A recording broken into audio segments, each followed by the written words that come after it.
Welcome, welcome everybody to the ZBrush Live stream. Happy New Year, and a lot of things to talk about today. A lot of interesting things happening. I'm not going to go over this stuff because I go over it every single time, and I don't think there's any new people here. But I guess I'll just say one of the things. If you have questions, you can ask them while I am working. That's fine. And I'll do my best to answer your questions. And also, do the other things. Anyway, you guys know what to do. So today, so my cat slept all day today, did nothing all day. She slept all day. So she could just stand at my door and meow. So we might be hearing her a little bit. But anyway, so what we're going to do today is the modeling is mostly done. I might do a little bit of high frequency sculpting on our model here. But mostly what we're going to work on today is posing the model. So we're going to work on that. That's going to be the main goal. And I'm going to try a couple of ways to do it here. I did a quick kind of run through before and did this very quick kind of flying through space kind of pose. I was watching Gravity the other day, and I got kind of inspired about some astronaut kind of being stranded in space or whatever and trying to find their way to Earth. All right, so got quite a few of you on there. Welcome for coming over. One other thing I should mention is that at some point I am going to also do, I'm going to be also doing a Twitch broadcast of my own, so stay tuned for that. I'll let you guys know the details probably next time I stream.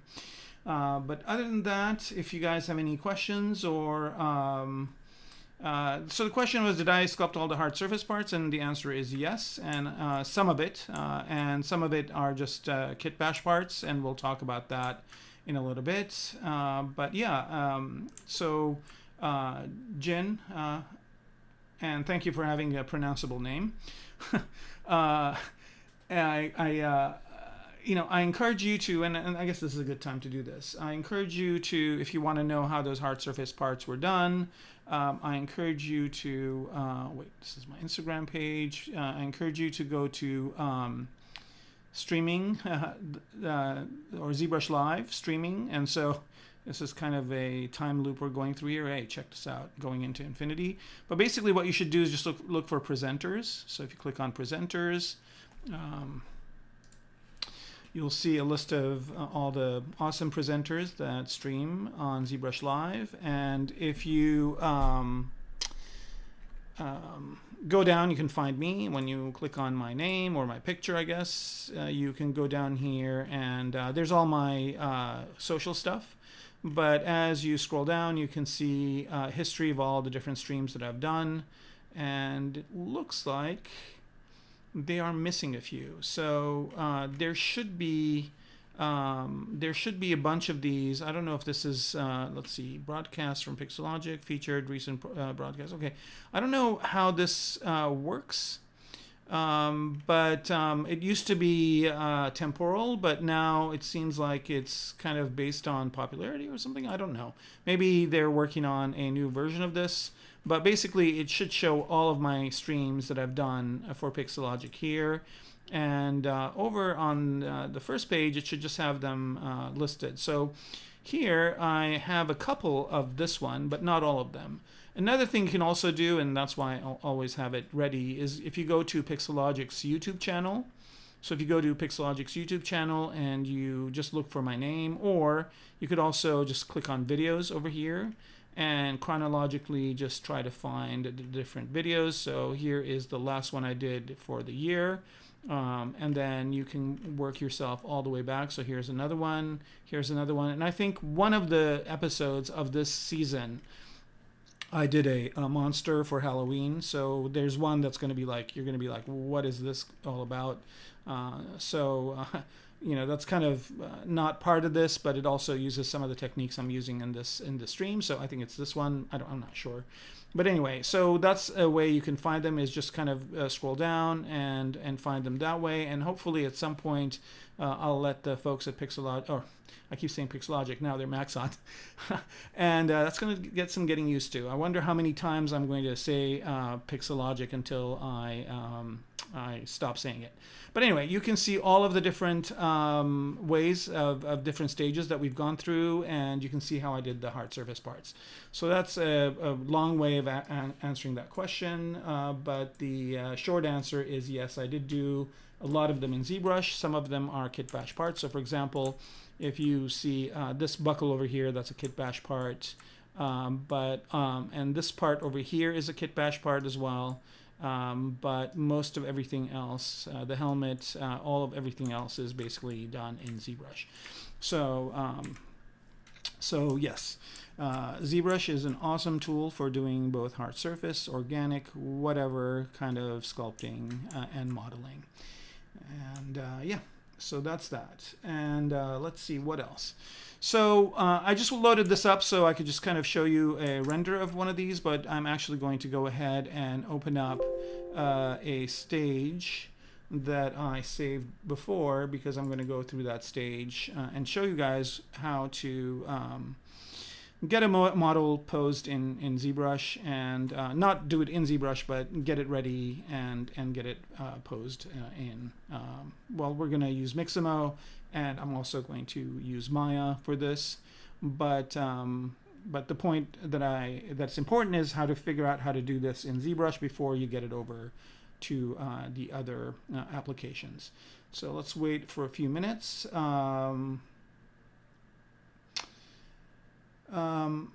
Well, I mean, it's not really that hard. It comes more naturally to me to do hard surface in ZBrush, and over the years, before ZModeler, I used to use a lot of Maya, and for my modeling.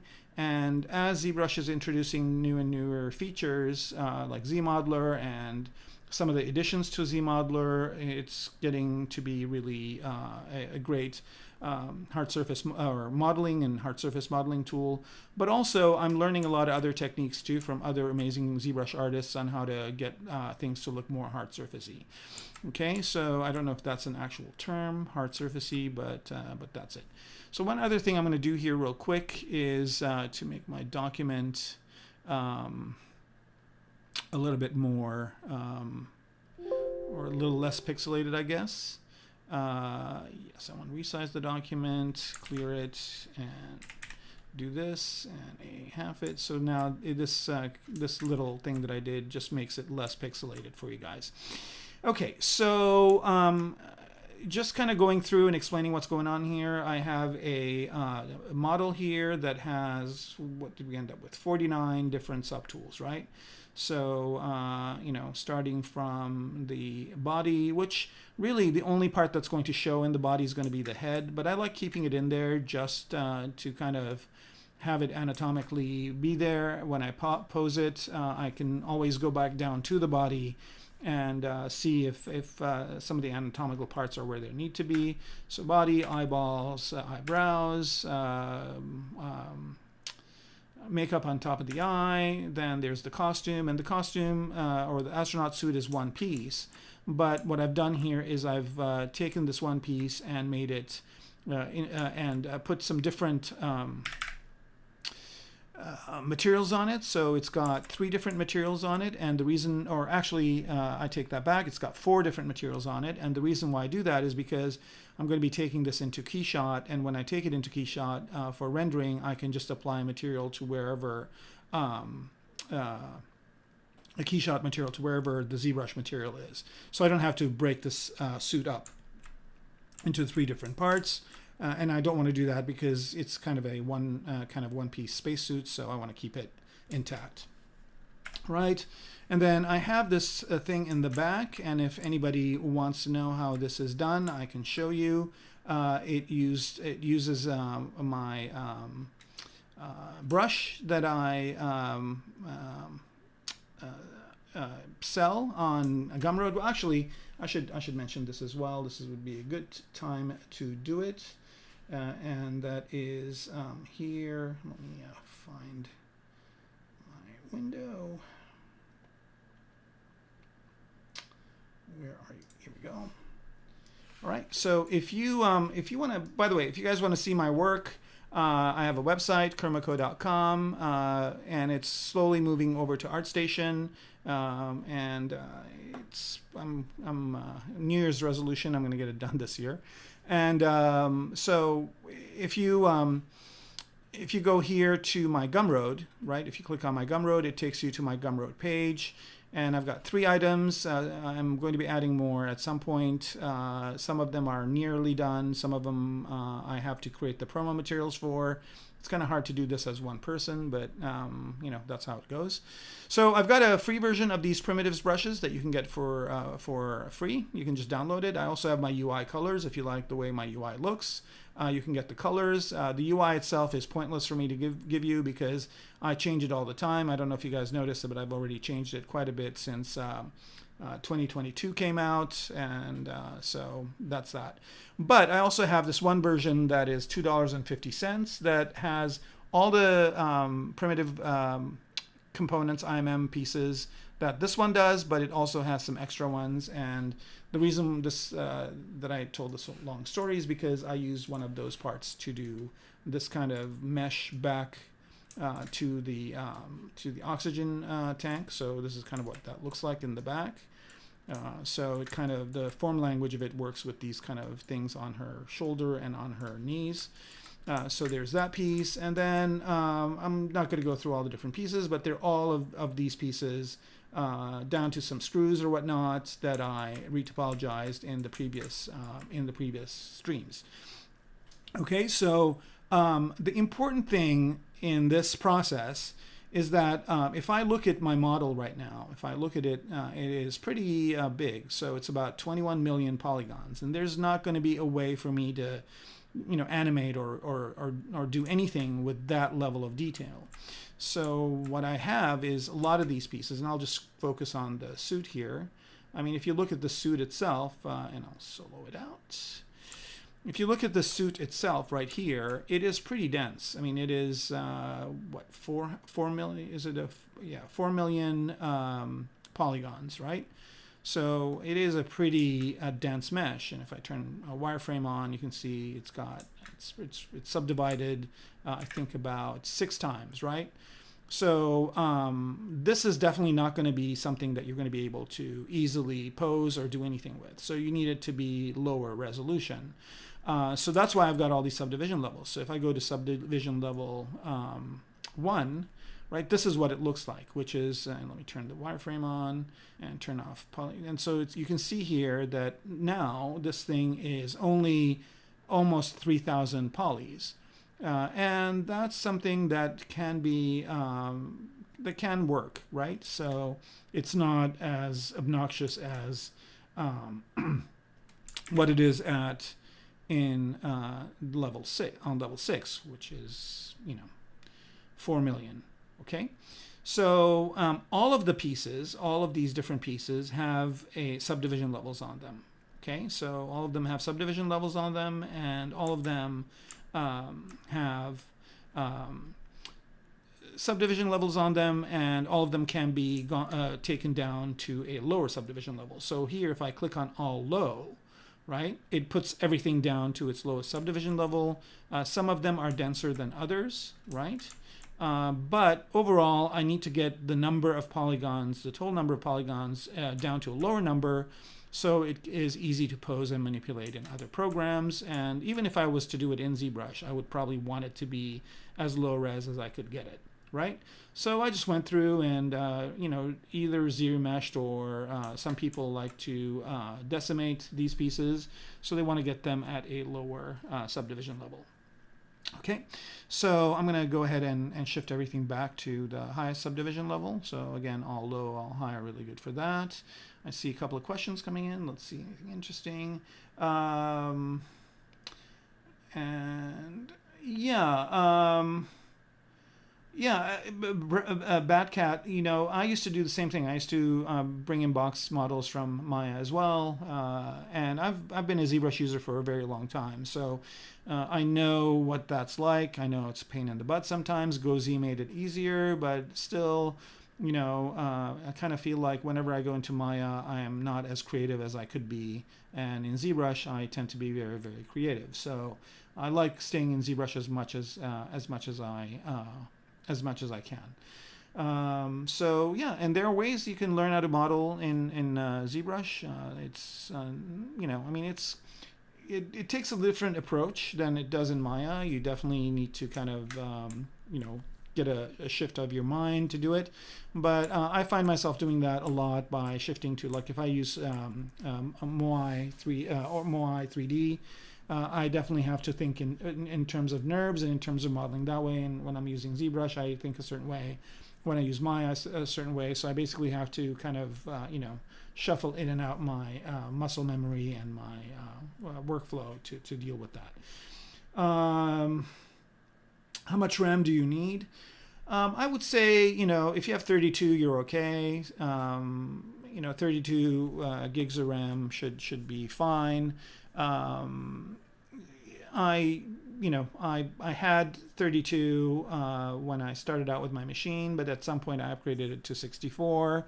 And then I had a project where I had to work with a lot of really big Photoshop files, and for that I needed more memory, so I went to 128. But I think if you, you know, I think 32 is a great place to start. You know, if you can go up to 64, that's good too. But I think you'll be. I mean, again, it depends on how many other programs you have open at the same time. Also, if you're going to have a lot of programs open at the same time, you're going to need more memory. If you're not going to have a lot of programs open at the same time, it's fine.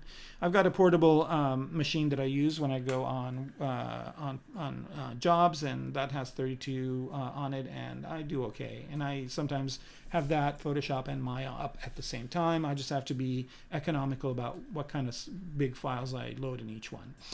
All right, so hopefully that answers that question. All right, so now we've got this model, we've got all these subtools, we've got all these subtools having different subdivision levels. The thing I want to do is that so that I can maintain whatever it is that this model has, meaning the higher subdivision level details, the polygroups and all that stuff, in order to maintain all that, I need to store a layer for every single one of these subtools. And you know, I can manually do it. I can just go to my top subtool and go down here to layers and click on add a layer. That's one way of doing it. Another way of doing it, which I also did before, is you can go into your Z plugins, and there is a Z plugin called ZRepeat, which is super useful. And I've have a macro that I recorded called add layer, and you can record them here. And then I could either just click that to do it on the visible subtools. But also there's another even easier way of doing it, and that's if you use Subtool Master. So if you launch Subtool Master, if you click on Do Visible here, there is an option to create a new layer at top subdivision level. So there's one checkbox here, you just check it, you click on OK, and we're going to do that now. All right, so then that's basically just going to go ahead and create a layer for every single one of the subtools. And that takes a few seconds, and you can kind of see it doing its thing right here. We'll wait a few minutes, and it's done, right? So now if I want to check, I can just kind of use my arrow keys to go through the different subtools here. And as it's going through the different subtools, I guess I should expand this box out so you guys can see it. Right, as I'm going through the different subtools, you can see that all of them have a layer, and that layer is on record. Okay, so that's all good. That's done. Now the next thing I want to do is I want to use another macro, or I'm sorry, another plugin. By the way, all these plugins that I'm talking about come with ZBrush. I don't know if ZRepeat comes with ZBrush, but you can get it. You can just download it from their website. And so the other subtool I was talking about, or the other plugin I was talking about, is Transpose Master. And Transpose Master is just like this magical plugin. So the first thing you do is you basically have your mesh, and then you click on this button called T-Pose Mesh. And then you click on this button called Transpose Mesh. All right, so then that basically goes on and does its thing. Basically, what it does is it takes every single subtool to the lowest subdivision level and then merges them all together as one subtool. So you can see here I've got the Z on the cursor, so that means it's doing it. Good time to get a swig of tea.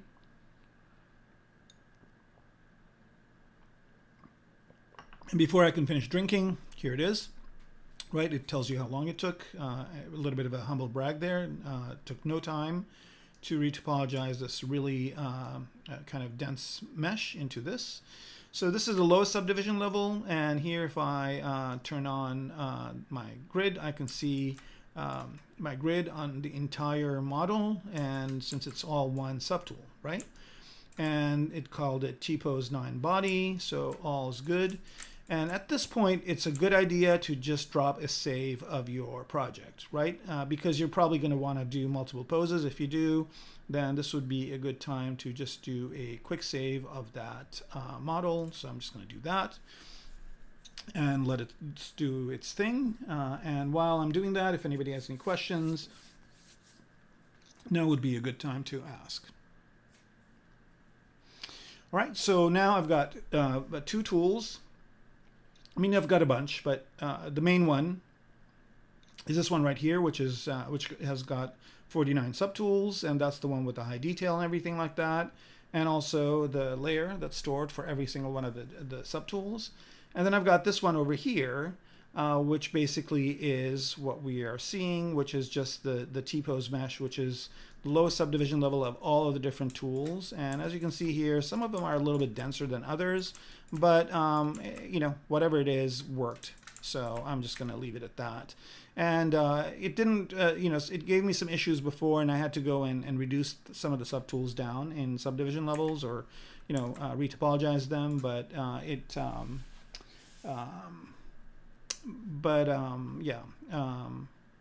kind of, you know, it kind of, I got it to a stage where it works really well.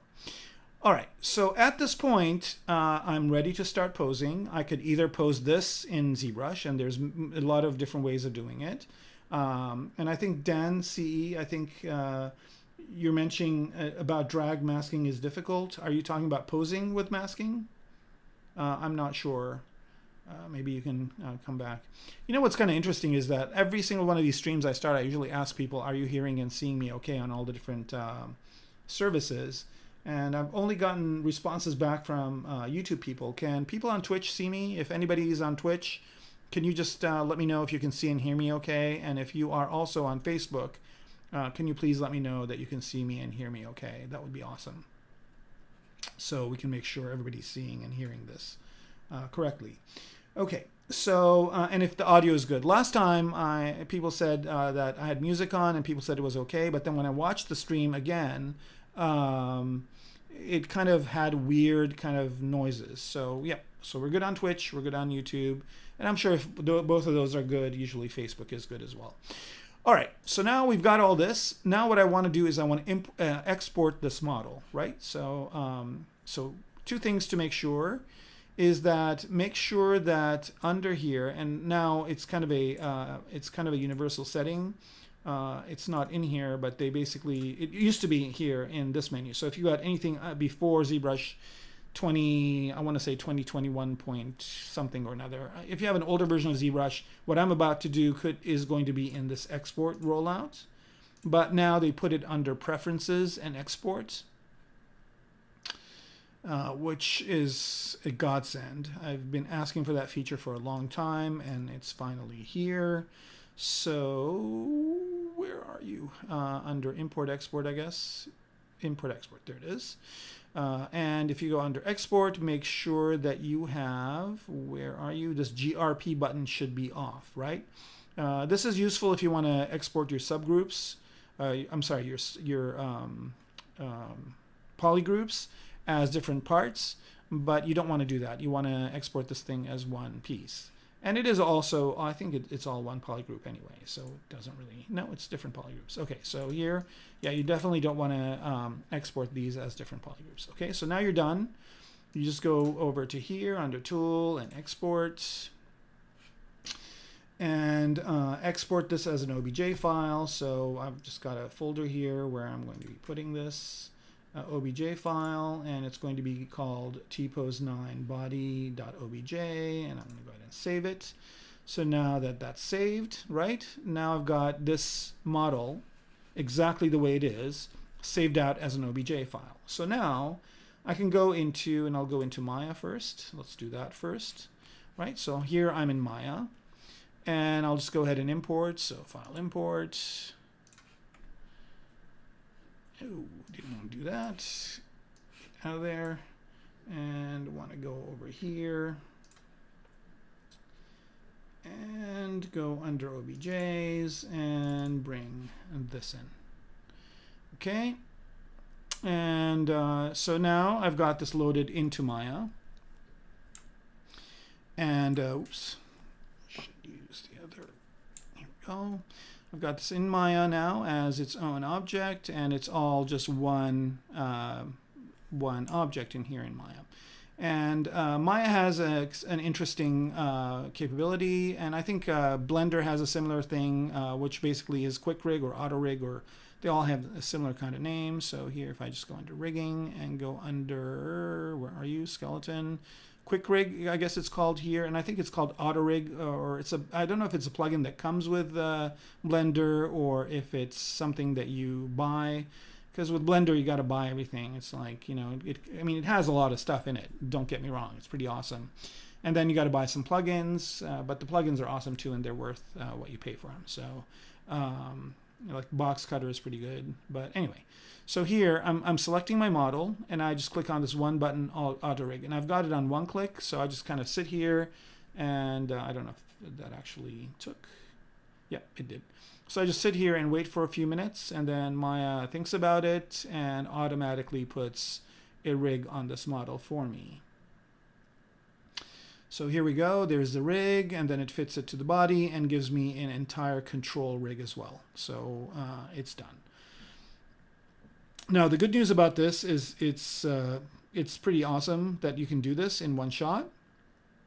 The bad news about it is that it doesn't do fingers, so you got to still kind of either add nodes for the, or add different bones for the fingers and skin them, or figure out some other way of manipulating the fingers. So, and I'll show you the other way to do it in a minute. We'll do that with Mixamo, but here we're just going to wait a minute for Maya to figure this out. That's if it doesn't crash. Hello, Maya. Come in, Maya. I don't know what's going on. I mean, everything is here. It should just give me control, but it could be that Maya's got problems. And is it done? Nope. Here we go. It's done now. All right. So now I've got this rig on the Maya model, right? And actually, I've got controls, so I can just go in here and just kind of start moving my character. When I teach Maya in college, they do obnoxious things with this rig when I show them this capability. But anyway, so here we go. I can just move the character up and down. Nice thing is that it crashes with the ground, and so I can kind of make it jump and do all sorts of stuff this way. And also, if I want to move the hand, it's got inverse kinematics, so I can move her hand to wherever I want it. Even do horrible things like what I did before, which kind of collapsed into itself. So, I mean, more professional rigs, of course, have it so you can only move the character in its range of motion. And if I wanted to spend some time, I can do it. But, I don't really want to, I'm not a rigger. I don't want to be spending too much time here. I just want to figure out some sort of interesting pose for my character. So I can just go ahead and do that. And what I did before was I just basically said, okay, well, what if I want to do a quick pose where she's flying? So I basically just kind of took her off the ground for a little bit, like this. And there's a control rig here too, like if I want to select the different parts, like I want to select this one and move it down, or select the foot itself and move it down this way. This is the way to do it. So you can just kind of maybe, and you can pick two of them at the same time. I mean, I don't know how many of you know Maya, but it's kind of a, it's definitely not ZBrush. It's more of a production tool, and it's got a lot of other things besides modeling in it. And whenever I am on a job, I tend to use it because it's a more of a production tool, and most of the studios have it. So I'm pretty familiar with it. I teach it as well, but definitely enjoy spending more time in ZBrush. But Maya has its pluses and minuses. All right, so here I'm just kind of doing a quick thing. I'm going to just choose these two here and move them. Maybe not both of them, just one of them at a time. So move this one back like this, and move it back over that way. So you can get, you can get some really interesting poses really quick. The quick rig didn't really do her elbow very well, but I can always go in and adjust the skeleton if I need to. So I can just kind of do this, and once I'm done with a pose, and this is a pretty horrible one right here, but it kind of will serve the purpose. So what I can do at this point is just select the mesh again, just the mesh, not the rig. So just the mesh itself, and export it out and import it into ZBrush. But I'm not going to use this method, not now. I'm going to use this other method that I use, which is a lot better. Human IK works for mocap as well, and that's the other thing too. Like I could let's see, import animation example. I could import an animation, and I've done that before, where you can basically import mocap stuff and do that too. So if I have mocap data, it's always fun to do. It's always fun to do that. Is to bring in a model, bring in mocap data, and just map the mocap to it. But I don't have mocap data for this, so I'm going to use a mocap library.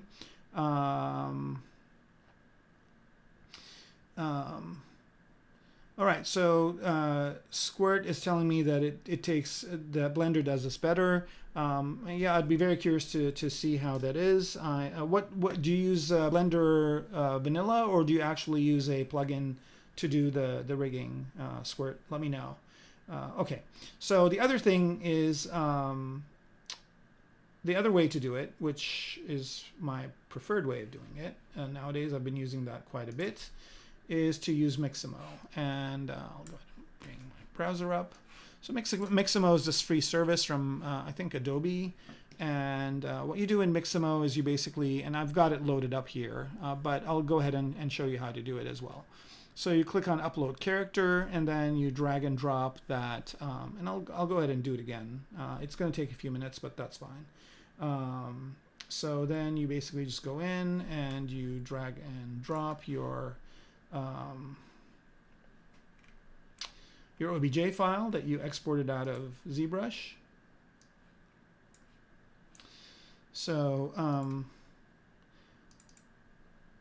like this, and you just drag it in here, you let go, and then Mixamo does its thing here. And you can see, let me go back into ZBrush for a second.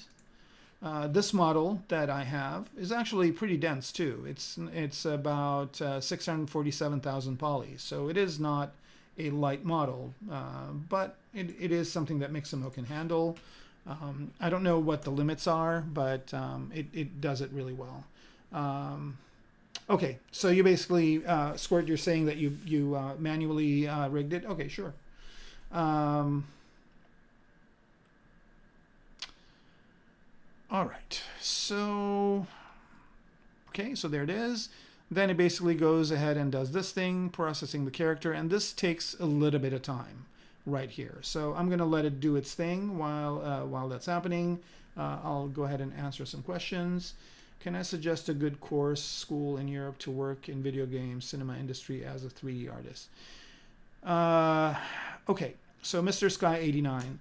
I don't know of a school in Europe. I know there's quite a few good ones. But honestly, I think that there's so much information online nowadays that, there's two things. I mean, a school can provide you some benefits for sure. And I teach at schools, and so one, it's a kind of a disciplined time that you go to that school and you do the work. And if you don't have self-discipline, it's a good way to kind of put you in that discipline mode. The other thing that's good about a school is that sometimes they have placement programs, so they can help you get into a job. But you know, in this industry, in this kind of profession, it's all about how good you are, right? And if you're good, nobody cares about what school you went to. Nobody cares about, there's some of the best artists in the industry that have not gone to any schools. But there are also some that have. So if you're in LA, I could recommend a few for you. But if you're in in Europe, I don't know exactly what a good school would be. So, but what I recommend you do is, before you even kind of get into that, I think what you should do is maybe try to figure out what you want to do, because that's the other thing too. A school helps you figure out what you want to do. I mean, saying that you want to be an artist in the 3D in the gaming and movie industry, that's kind of already spreading yourself too thin. And then you got to figure out what you want to do in those industries, right? Do you want to be a character artist? Do you want to be a vehicle artist? Do you want to be an environment artist? Do you want to be an animator? Do you want to be a VFX person? So there's a whole range of stuff, and schools kind of help a lot of kids figure out what it is that they want to do. But you have to take a lot of courses you don't want to take to figure out that you don't want to do that thing. So I think you kind of have to really, if you really want to, figure it out. And another thing is, there's beginner level courses, and then there's advanced level courses too. So, a lot of students kind of get into these things, and they get into like really advanced courses, and they get lost pretty fast. So it's always good to kind of know where to start. That's another thing that's beneficial about a school, is that they give you a roadmap of how to go. So you don't have to kind of, paint yourself into a corner, or go off into a maze that is going to lead you to a dead end. So one of the online, somebody mentioned Udemy. I don't know. I think I've watched a few Udemy movies here and there, or tutorials here and there. I don't know if they're good or bad. I know one place that has amazing videos, and that's Gnomon Workshop. I'll bring that up. And I say that because I have some tutorials there as well. So if you go here by category, you can find the category that you want, and there's a lot of training. You can find training by instructors, and most of the people that have done amazing stuff in the industry have tutorials here. And so if you go by instructor, and if you go by mine, I have a couple of titles I've done for them. I've done one on photogrammetry, and I've also done one on modeling a mech. So you can see here that this basically goes all the way from the beginning to the end, and it's a very step-by-step procedural process. So like if this was a school, this would be a course. So if you have the discipline to go through it, I think it's about 9 hours, this one. So you can go basically all the way from figuring out doing the research on it, how to do the research, how to figure out reference gathering, and what are some of the methods that you might not know of. And then I also do some sculpting in VR and using Oculus Medium, which is now, I think, Adobe Medium, which is now some other program. So I don't, but it's still available. You can still use it. And then I go into bringing that stuff into ZBrush, modeling it in ZBrush. I do most of the modeling in ZBrush, if not all, UVing it, and then painting it in texture in Substance Painter, and then rendering it and compositing it in Photoshop. So this is kind of a beginning to end class on how to make this mech right here. So I encourage you to go to Gnomon Workshop if you're somebody who is a who kind of, they have some beginner courses. They have some great beginner courses. There's a great introduction to ZBrush on here by Maddie Spencer, and they have an introduction to Maya as well. So you can either watch the introductory courses here, or you can also, watch some of the more advanced courses to kind of get an idea of what to do. All right, so let's go back to Mixamo and see what's going on there. Bring this back up. I think it's done. So the first thing it asks you is to orientate this correctly. Luckily it is oriented in the right way. So you click on next, and then it asks you to put in these placement. This is all you need to do to rig this model. So basically you find the chin, and what's nice is it kind of shows you a zoomed view. I don't know if you guys saw it over here. Then you go to the wrists and put the wrists in. And I think this is one of the things that that quick rig didn't really do right, is because it didn't know where the elbows were. So you go in and you specify exactly where the elbows are. So about here, right? And then the knees, you put these on the knees itself. There's kind of an image here to show you. And last but not least, of course, is the groin. So you put this on the groin area and you click on next. And then Mixamo just does this thing where it just rotates your model around and around and around. And then when it's done, it just puts it in here. So we're just going to go ahead and do that. So how do you download ZBrush free? Okay. So are you asking about like a pirated version, or are you asking about like a free version of ZBrush? Because there is ZBrush Core Mini that's free, and you can download that from Pixelogics, or see, here we go. From ZBrush by Maxon's website. So if you go to ZBrush, just type ZBrush in the browser here. Just going to go to ZBrush. Oh, that's fine. I think there should be a link. Okay, get ZBrush. Okay, so if you go to get ZBrush, you can see that there's different ways of getting ZBrush. You can subscribe to it, you can buy it, but there's also ZBrush Core, which is kind of a pared down version of it, and there's also ZBrush Core Mini, which is in here somewhere, maybe not in here, but you can get ZBrush Core Mini, and Core Mini is free. So that's how you would get ZBrush for free, is you'd get Core Mini. Of course, it doesn't have all the features, but it's a good way to start. All right, and as far as piracy is concerned, I highly recommend that people don't pirate, because A, you're not really supporting the people that are making the software, and B, you don't know what else you're getting with that software installed on your PC. So the last thing you want to do is get some sort of a unfortunate ransomware or virus or something like that. Anyway, all right, so coming back to Mixamo, where are we? Here we go. Going back to Mixamo, it should be done by now. And nope, it's still thinking about it. It says it can take up to 2 minutes, so that's not too bad. I can get a swig of tea and see if you have any other questions.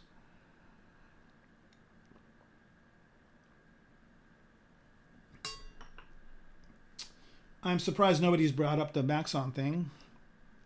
I guess it's almost old news now.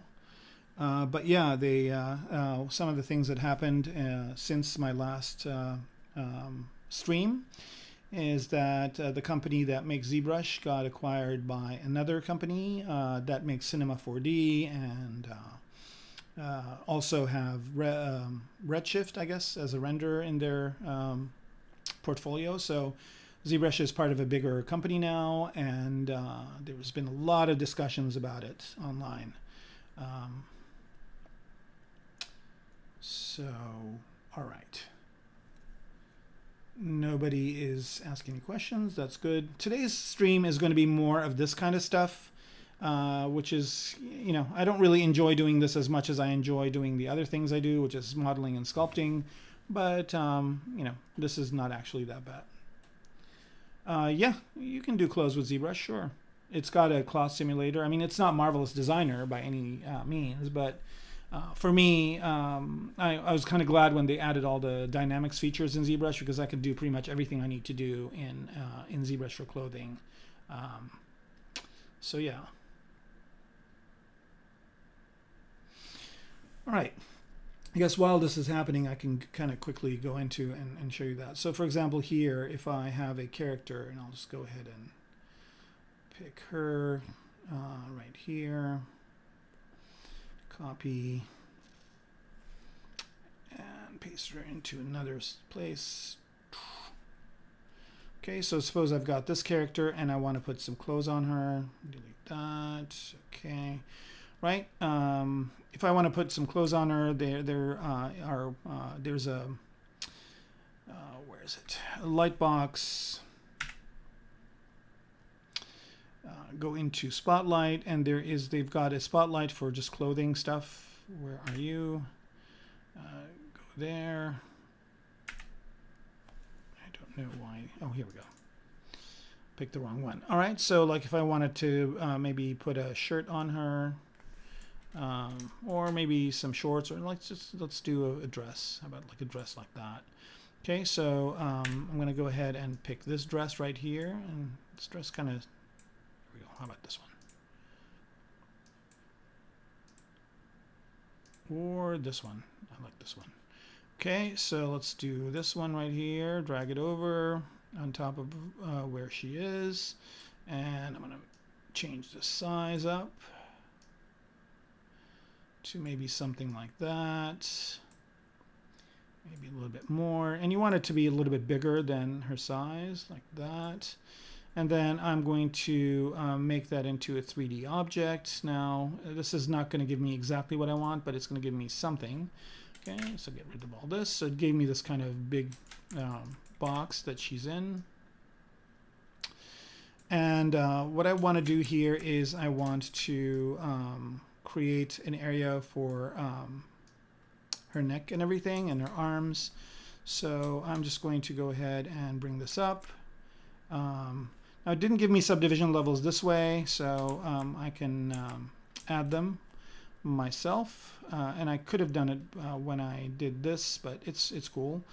Or another thing I like to do, and this is kind of going to be pretty interesting, is I'll just zero mesh this. So I'll just go over to my menu here. Wrong menu. Just zero mesh this. Vanilla, no changes to anything, and let's see what we can get. So this is churning away. And it just gives me this, which is kind of interesting. I'm going to go ahead and put this in the middle so I know it's centered. Okay, that's good. And that's good too. And what I'm going to do here is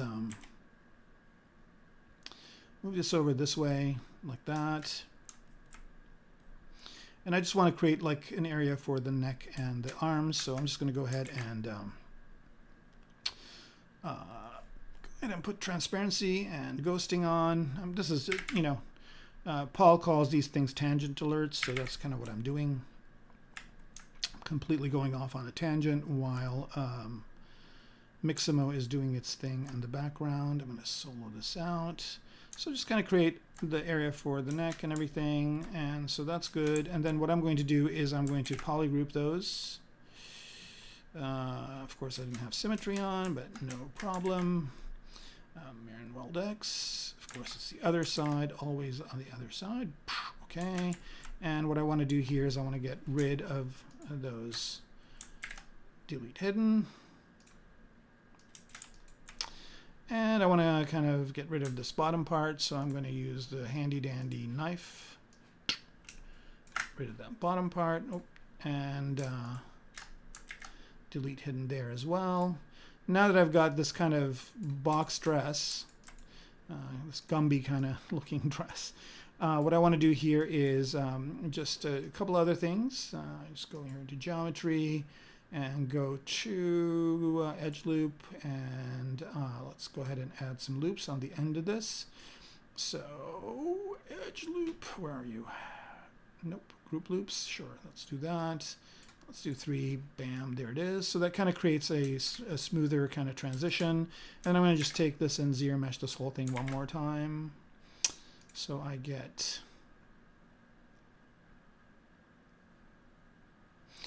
so now I basically get this kind of thing going. And I probably will do a little bit more work to get the arms closer to this, but I can actually pretty much do it like that too. Let's just get this over here like that, bam. All right, and then do this.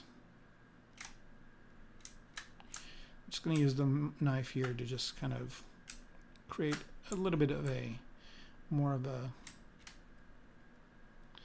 look here, and then I'm just going to use the move brush, move this out like that. How about that for a dress? That's what we're going to be wearing 5 years from now.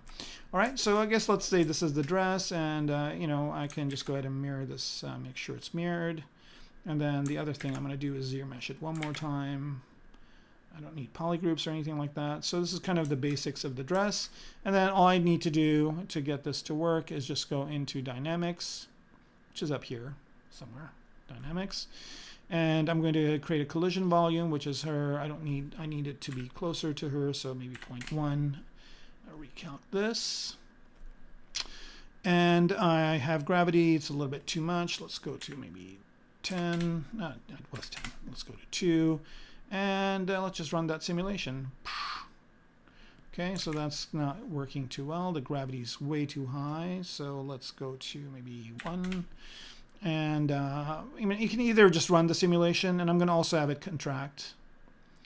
And run the simulation. There it is. Bam.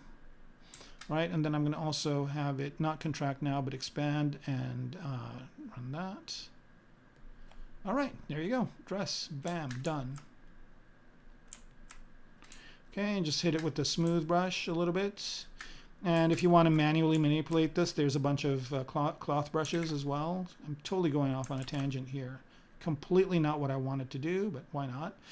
Okay, so I like this cloth nudge one, so you can just kind of nudge it along a little bit. And if you want to put a belt, you can, but I mean, this is kind of a very simple thing, but you know, how about that? Just for, you know, a few minutes of work.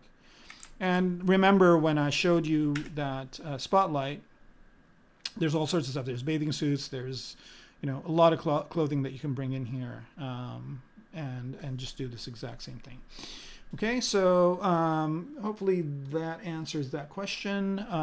This again, completely, you know, kind of a wild tangent here, but you know, it's better than just watching paint dry on Mixamo. So let's go back. Here we go. Mixamo's done. Yay! All right, so we click on Next here. And it just puts our model in this one area. Okay, so do the close comment? Yeah. Let's see who asked that question. Strawberry King. Yes, it does. So yeah, this spotlight I loaded right here ships with ZBrush. That's correct, and the dynamics as well. So you get all of this with ZBrush, right?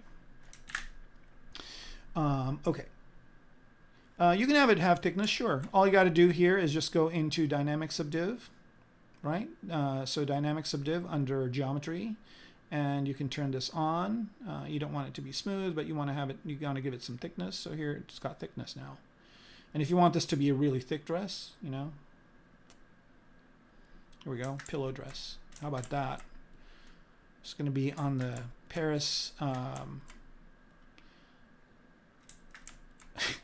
Clothing show. I don't know what it's called, but on the Paris runways, this is going to be the look. That's going to be the next one. All right. So yeah, thickness, just like that. One button, bam, done. Right? So now you have an inside, you have an outside, and it's all good. All right. Back to our story here. Back to Mixamo. All right. Let's see. Was there anything else? How do you import a ZBrush model into Blender? Well, you save it out as either FBX or OBJ, and then you just load it into Blender.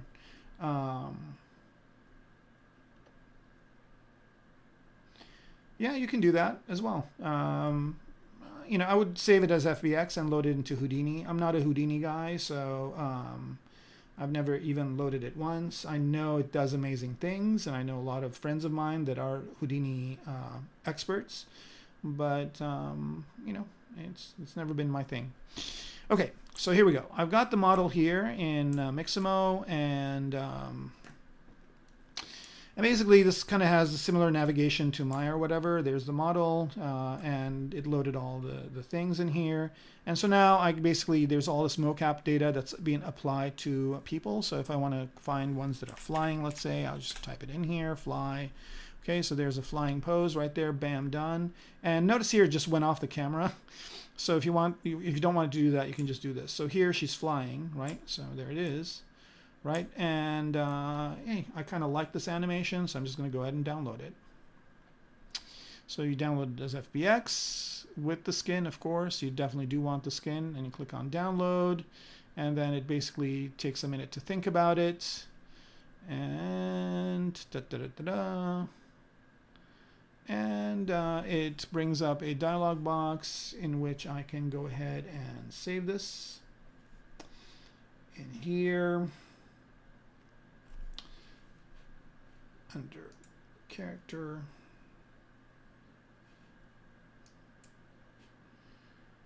All right, so here I'm just going to go to FBX and just save it as flying pose, save. And then, so that's one pose saved. So then I go, you know, what other poses are there? How about the matrix pose right here, right? Or she's kind of falling from somewhere, right? So that looks good. Let's download that. Some of these are animations and some of these are just one frame poses.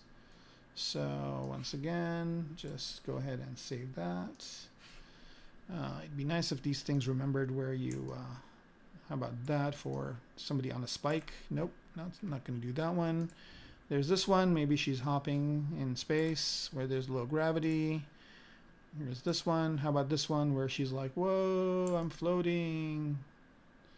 This is somebody who just went up on one of the space launches. So there's a bunch of them here. There's this one where she's crashing on the floor. This whole thing might not be good. And a lot of times I just basically stop the animation and I look for a good frame. That would be a good pose. Like, bam, bam. I should make a meme of this. All right, so here we go. There's that. There's her doing a kind of a, this is really kind of a lame animation. I don't think this was mocap. I think this was badly hand animated. This might be mocap. A little bit better. I like this one. It's she's swimming, but this could also be that she's in space, right? So then I basically stop the animation and try and find a good pose. Nah, I'm not feeling it. All right.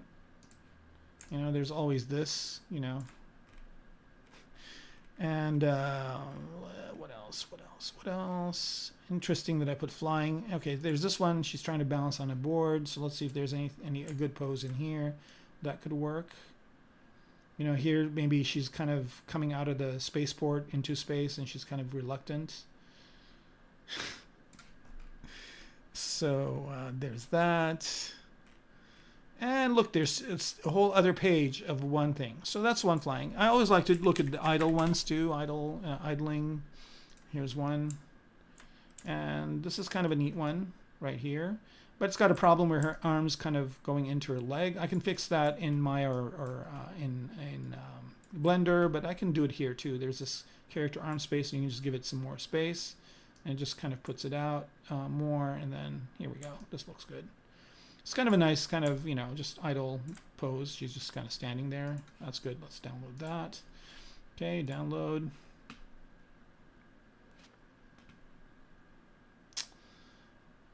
And so it just takes a minute here to kind of get the file ready for you. And just let's save that as well.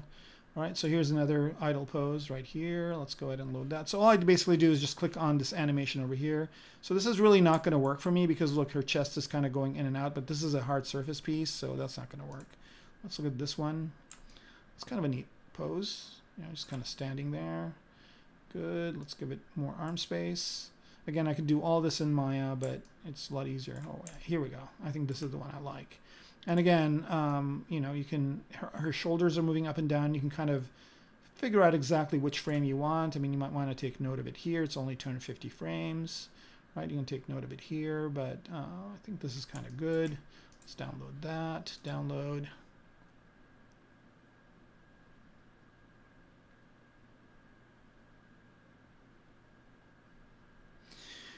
And the good thing is that, you know, they keep adding more and more stuff to Mixamo, and hopefully at some point, you know, there will be a library like this that basically pretty much has every single pose. How about this where she's like, you know, coming in, going to attack somebody? That's a good one. Let's download that. So you can just kind of spend a little bit of time just downloading all these different animations and loading them in to your, you know, ZBrush model and then making changes to it. All right, so here we go. What else do we have here? How about this one?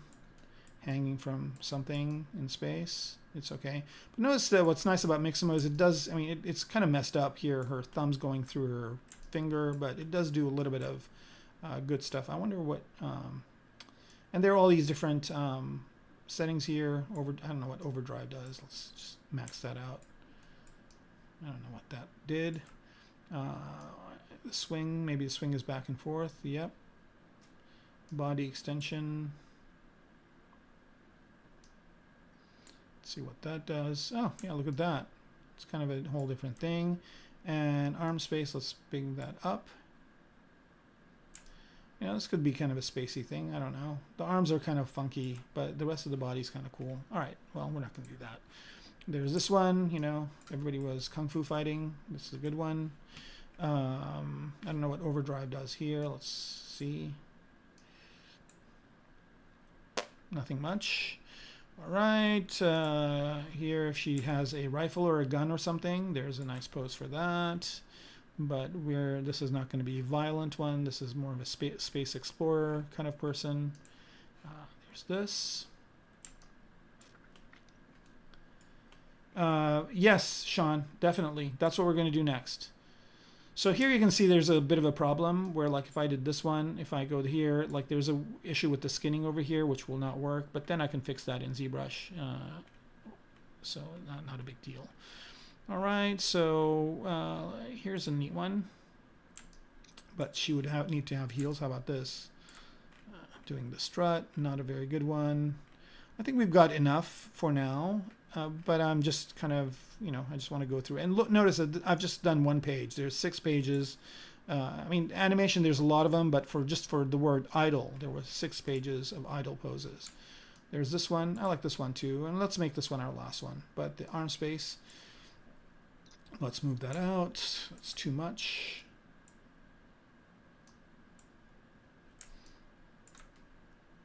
So about here. All right, that's good. All right, so let's download that as well.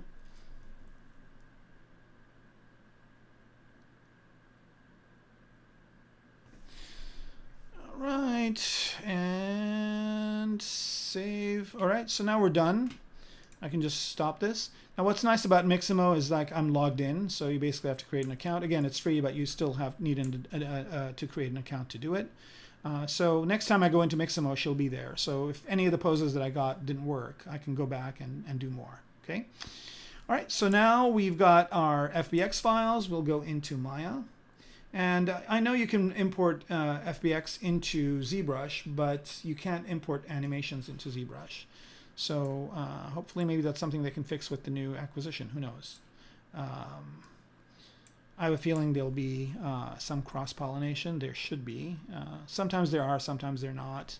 It's kind of a tough thing to do. But, you know, I mean, look at Adobe, right? Every single Adobe program is completely different than the other one. Okay, so now we're in Maya. And all I got to do now is just go here to import. And I don't know if this sometimes works, sometimes does not. You know, I don't know if I can just drag and drop FBX files. Maybe I can. Right, where are you? So now what I'm going to do is just those FBX files I saved, you know, I got, you know, in that little bit of time, I got 6 different animations. So I'm going to bring out in my idle one. Let's see if this works. Yep, there's this Mondo dialog box, import. And so now it's just going to import that animation into Maya. And again, you can do this in Blender just as easily. I'm just doing it in Maya because I'm comfortable in Maya, but I'm getting more and more comfortable in Blender as well. Notice I'm on Maya 2019. I didn't upgrade since then, so I'm not going to upgrade unless they give me something I need. So far, nothing I need has happened in the next, in 3 versions. So this usually doesn't take this much time, but let's wait a few more seconds.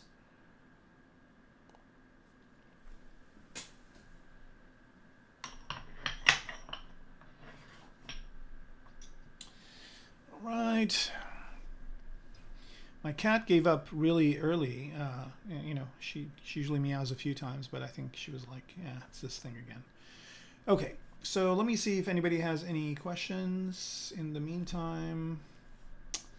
No, Adobe did not buy ZBrush. Maxon, and I don't think, I don't know if they said they acquired them. I don't know if that is the same thing as buying them, but Maxon acquired ZBrush. This happened this week, as a matter of fact. Okay, Sean, yeah, definitely, it's pretty cool. All right, so now we've got the model in Maya. There it is. Now this is a one-frame animation, I think. I'm not sure, but let's try it out. So here, I'm just going to scrub. Oh no, it is not a one-frame animation. So I'm going to actually click off of the model so I can, the wireframe is really kind of dense. So here I'm just kind of going to find a good, you know, good pose. Maybe she's breathing out. There it is. That's pretty comfortable looking right there. So I like that pose. Now the other thing I want to do here is, and this is kind of what's nice about Mixamo, is if I look at the rig is inside the body. So here, let me make it transparent. Whoa, what just happened?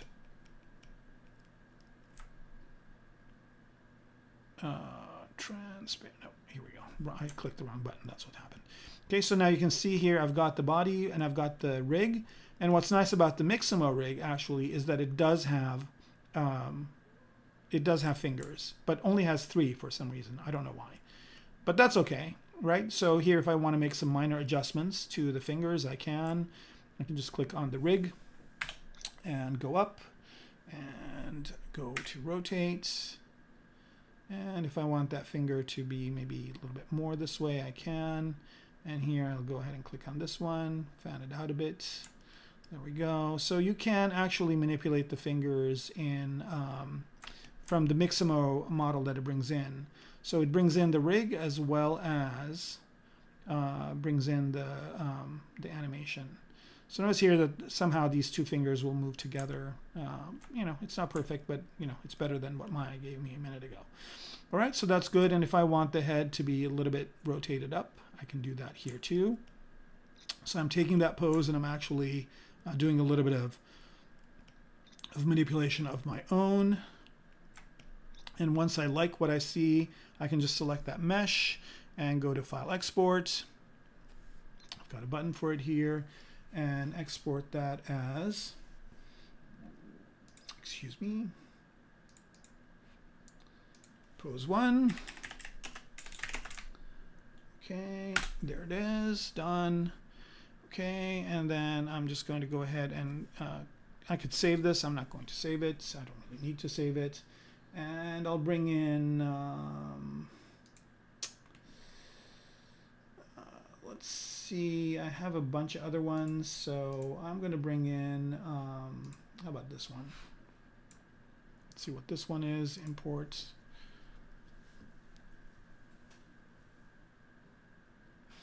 And again, this is taking a minute, so I can answer some questions. All right. Yeah, you know, it was kind of interesting to see Maxon buy ZBrush. I mean, it's kind of a weird pairing in a way, but also you don't know what these companies are planning in their future.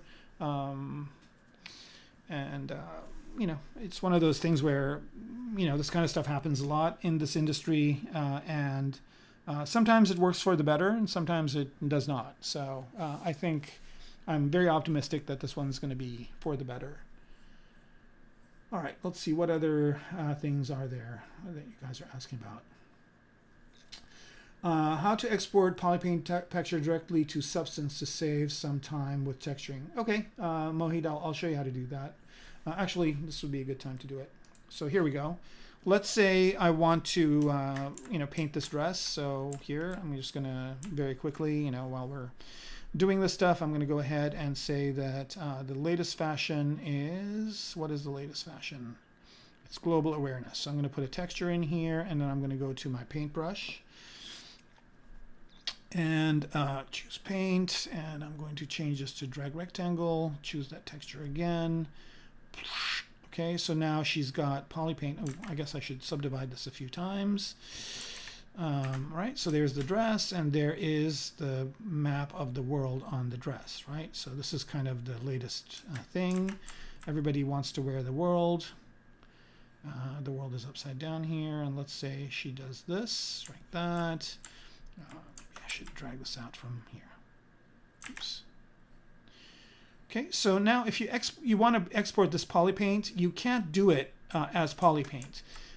But if you want to export it, you need to export it as a texture map. And the way to do that is you can go ahead and go into this plugin right here called UV. Here, I'm going to turn dynamic off. I don't need it. I'm going to go in here and go into UV master and just click on this one button, unwrap. Oh, it needs to be a little subdivision level, no problem. Unwrap this. Okay, so now it's unwrapped, and here I can go into the UV map and morph the UV to see what it looks like. So that's what it looks like. And what's really nice also, I should mention this as well, is if I wanted that map to look even better, I can morph that UV, open it up like that, right? And maybe rotate it this way a little bit and go back up in subdivision levels.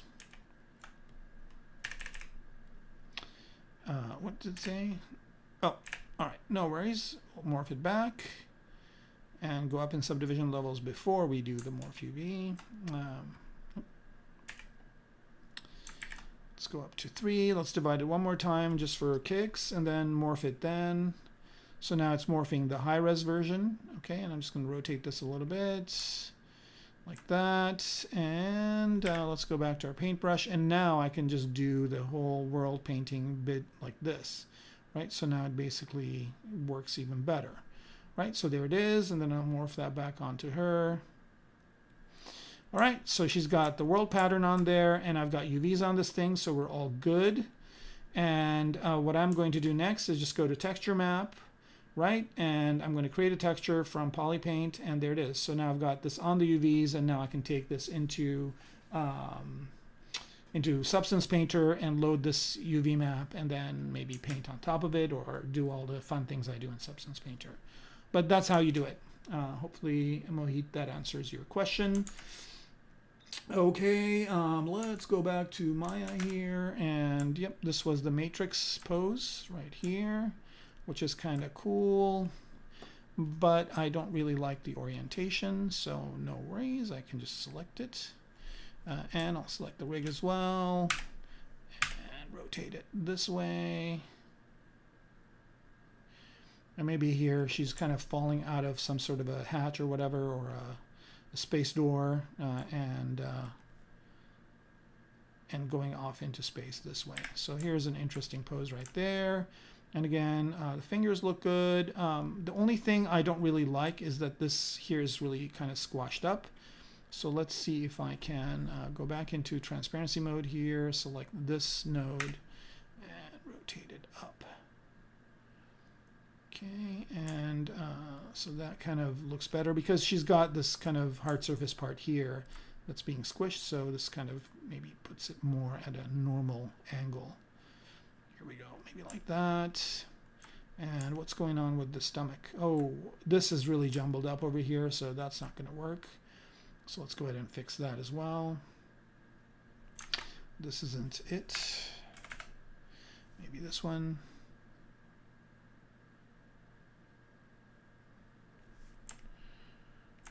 Let's see what that looks like as polygons. Yeah, that could work. Wow, her chest is really kind of squashed up here, so that's not good either. So let's see if I can go up one more and see if that kind of can be, yeah, here we go. Yeah, so she's kind of falling like that. So that's another pose I can go ahead and save. I'm going to rotate this whole thing back this way. And one thing I really like about the Mixamo poses is they all look very natural, right? So this does kind of look like it would be a natural kind of situation that she could be in.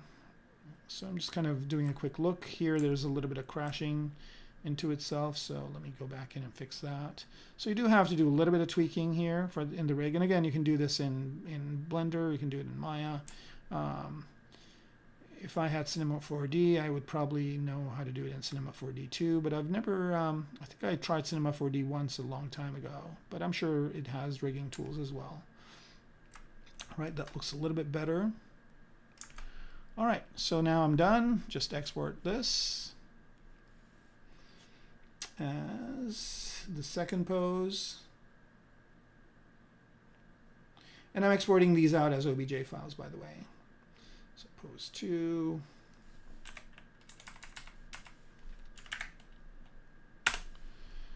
Okay.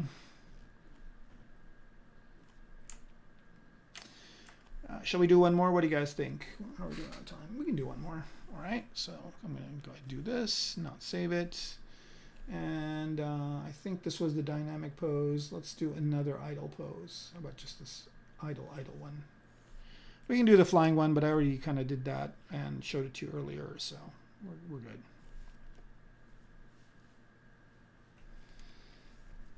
All right, so give this a whirl.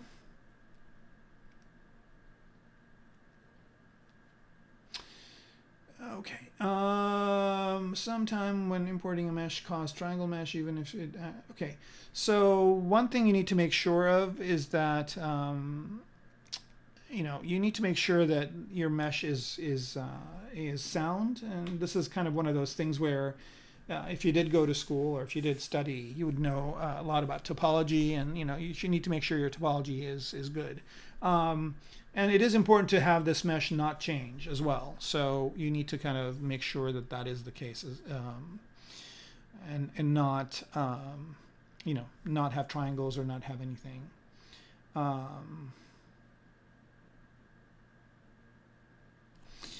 Yeah. So yeah, I mean, some programs. I think what you're saying here is that some programs tessellate, change quads into triangles. You know, in Maya, all quads are triangles too, by the way. In 3D, you know, every quad is at some point translated into a triangle. So that's probably what's happening, is that whatever program you're importing it into, it is translating it into a triangle for you. All right, so here's another kind of interesting pose. I might want to modify a few things in it. So again, let's go to transparency here. And sorry, we've been spending a little bit of time in different programs in this stream, but I promise you that we will be back in ZBrush in no time and doing the good stuff in ZBrush. All right, so I'm just kind of moving her, this arm back a bit, maybe not so much.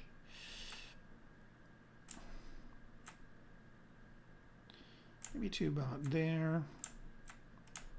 It helps when you have a control rig, but it's not too bad.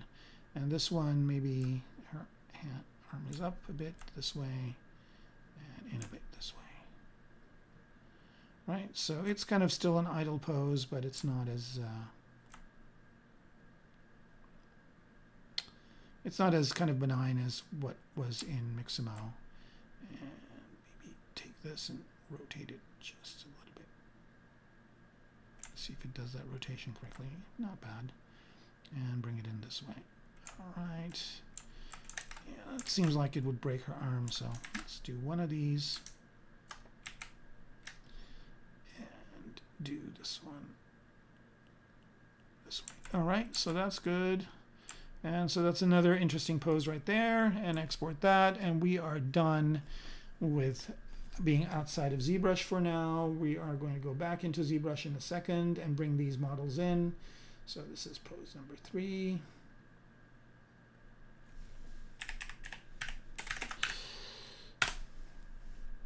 All right.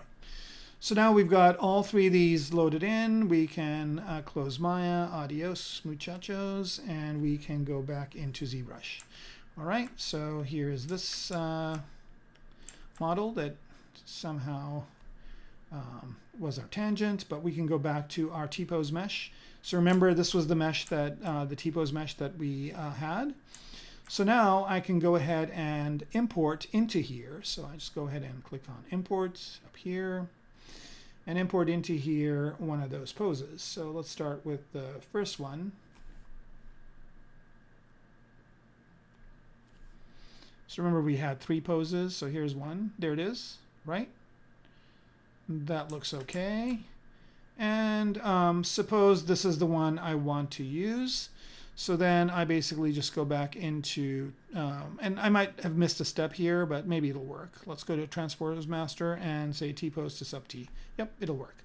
So now it's just going to go and take all the detail from that pose and put it on my high resolution model. And it just that's all I had to do. Just like a 1 button press, import, and another button press. It just basically goes ahead and moves all the subtools, the clothing, all the accessories, everything into that pose. And this is why I love ZBrush right here. Just have to sit back, enjoy a swig of tea, and in a minute we will just have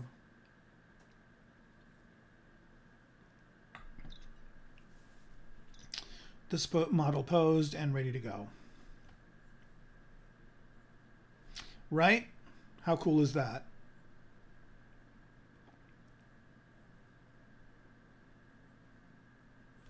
There it is, done. 59 seconds. It took less than a minute to do this, right? Less than a minute to take a model and pop it into a, how many polygons was this thing? 23 million, or was it? No, the whole thing. Yeah, 21 million poly model got posed in 1 minute. Okay, so yeah, that's that.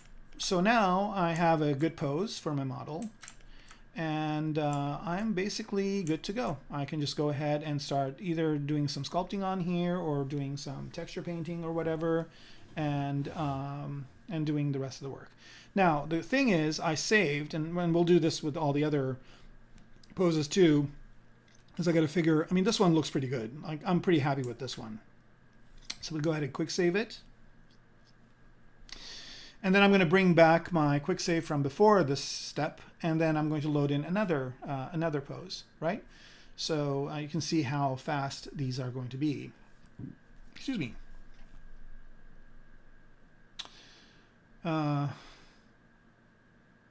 Oh, okay, Iron Man, you didn't know?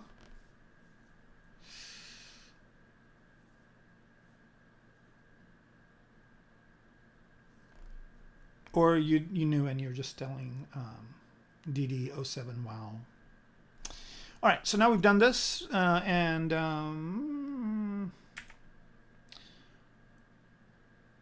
now what we're going to do is just go into our quick saves. And I think this was the one we quick saved before, 80. Right, let's load that back in.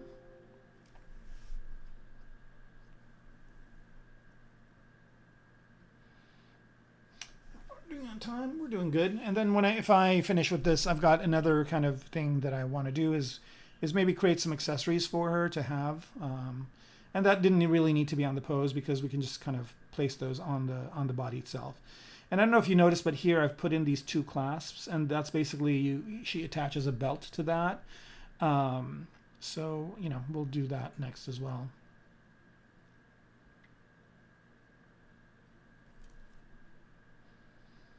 I know, it's weird. The name Pixelogic is basically going to disappear from our vernacular. So it's actual.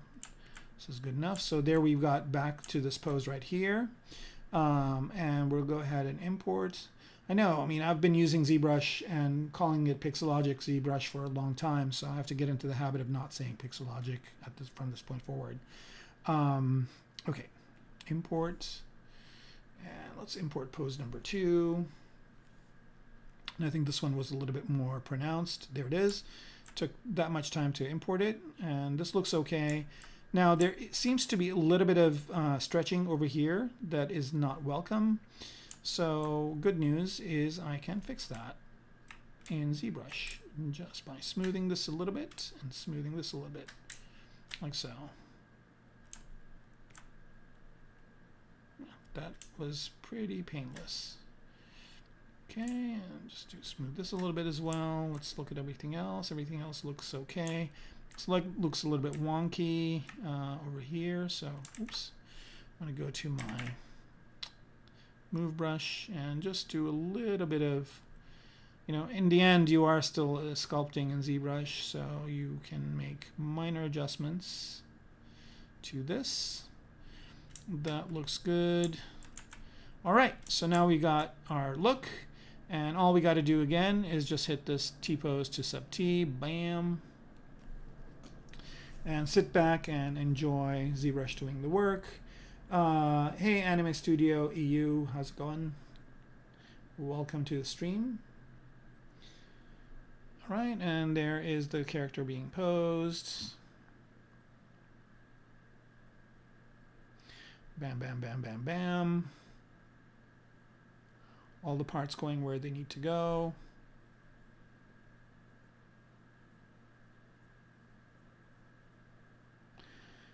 And it is almost done. Yeah, that is a pretty good pose. I like this one too. All three of them are good so far, right? Okay, done. Bam. 45 seconds. It did this one even faster. How about this? Look at how natural that looks. Now, let's see the details here. There's a little bit of stretching over here. There's a little bit of funky stuff going on under here. So, good news is I can fix that as well. So I'm going to go over to this and go down in subdivision levels to here.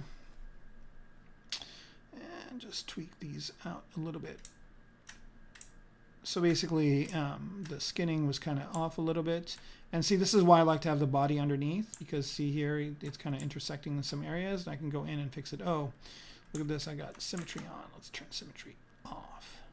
I guess I could use posable symmetry. My model is topologically symmetrical, so that would work.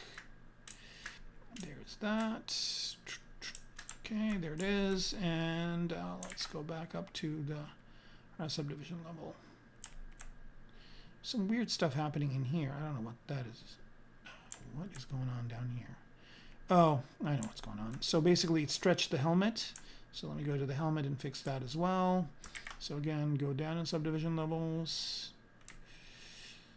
and lift this up to where it needs to go. I mean, it is hard surface, so I can basically, if this doesn't work too well, I don't want to do this at the higher subdivision level. If this doesn't work too well, I can always just go in and pop in the helmet where it needs to be. But I think this is fine.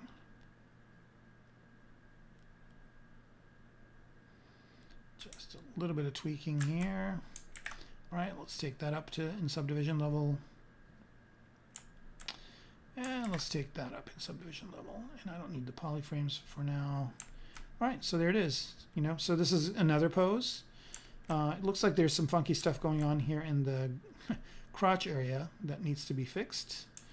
So let me see if I can do that. It's kind of, that's one of the things that Mixamo messes up, is this area right here. But luckily it's an easy fix.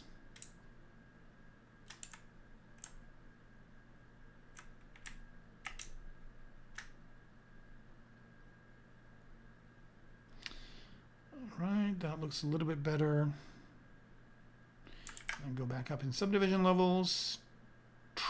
Okay, that's not bad right there.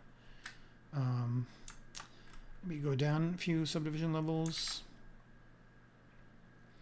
Maybe about here, and there's this weird funky fold that's happening over here.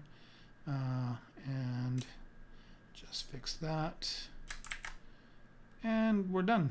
Okay, cool. All right. It still kind of looks weird, but it also doesn't look like it's not believable. So I'm just going to kind of, okay, so there's pose number 2. Let's go ahead and quick save that. And then we'll do one more pose. And it's funny that it saved this as idle. That's weird. I'll do the flying pose too. Why not? Let's wait until it saves.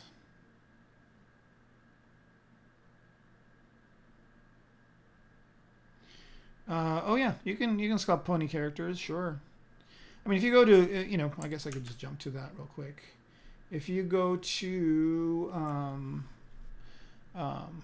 the ZBrush Live and you go to the presenters, I think actually this is probably even better seen on YouTube because you can just kind of go through here and look and see the type of work you do. Like if you're doing Japanese anime type of sculptures, there's Daisuke's excellent streams, and I think he works for. I was gonna say Pixelogic, but I'm gonna say Maxon. There are a bunch of people that do amazing monsters. There are people that do jewelry, but here you go. I think Shane Olsen does ponies, and kind of here he's doing this goat, which looks really cool. So you can kind of look at the styles of the artists and figure out what you're doing and where it fits in. Here's somebody who's doing this really amazing stylized horse. Is this sedan? It is. Yep. So you can see that there's a lot of different types of things you could be doing. And I mean, this goes on forever. Like, you can just find, all sorts of stuff that might work for you. All right, so this quick saved. Let's go ahead and load up our neutral pose again, and we'll do one more pose.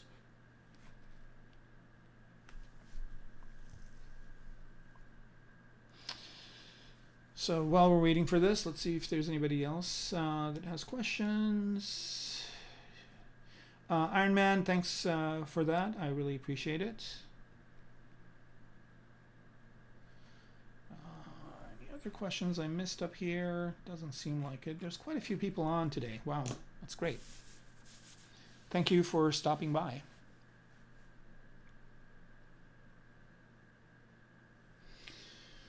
All right. Unfortunately, in today's stream, there's a lot of waiting for stuff to load and whatnot, but it's not bad. All right, so we'll load one more pose and just import. And let's see, which one should we import now? I think, geez, I don't know which one of these is which. Did I load pose 2, pose 3? Let's try 3. Which one did we do last? I wish I could go back and watch the stream. I wish I could rewind myself and go watch. So which one did you do? Well, I thought we did. Yeah, let's load this one. Which one was pose 3? I forgot which one was pose 3. Did we do the matrix one first, or did we do the... let's just load this one. Whatever. If it's not, we can just... Yep, it is the right one.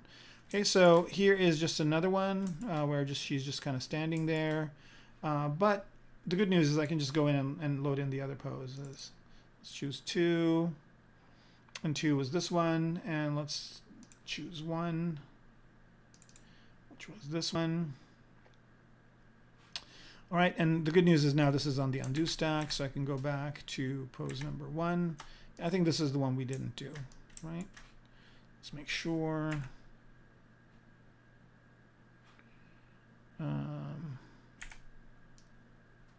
Yeah, I think this is the one we didn't do. All right, that's fine. T-pose to sub T.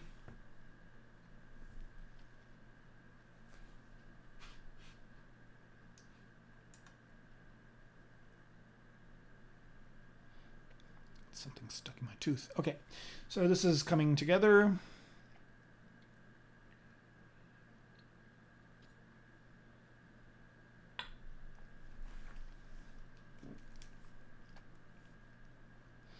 Putting all the pieces in place.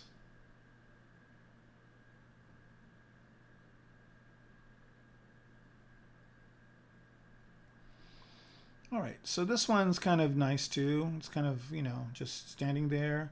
And the nice thing is you can load these all up on a character sheet and present your character that way for concept design. So I guess this would be a good time to just show this one thing that I did a while back. So in my Instagram, if you guys go to my Instagram, by the way, I'm trying to get my Instagram to, oh man, no, I'm not. I want to get to 2,000 followers. So if you guys can follow me on Instagram, that would be awesome. And if you can tell your friends to follow me, I want to break this to 2,000. What keeps happening is that as soon as it gets closer to 2,000, somehow Instagram drops me back down. So like I get up to 1,885 or whatever, and then Instagram drops me back down. So if you guys can help me, help increase my followers, that would be great. I want to get to 2,000 because I think that's kind of a milestone. But anyway, the reason why I brought this up is because I've got this here. And so this is one character that I sculpted, and I don't know if I've got it. Do I have a separate one of him? I don't. So I've got this character sculpted, and you can see here that I've got this character in a multitude of different poses, and the way I got him into those poses is exactly what I'm using, the method I'm using now, right? So you can present a character sheet of your model like this, where it has all of the different poses on there. All right, so here we go. I've got 3 poses now, and I can decide which one to work on. And so I guess I'll ask you guys, I'll ask the audience, what do you guys think? This one, the other idle one, or the dynamic one? And I think I know which one is going to, yeah, I mean, I did have a Superman flying pose. So here, I'll go to that. Like if I want a Superman flying pose, right, I'll go to Mixamo here, and I think it was the first one.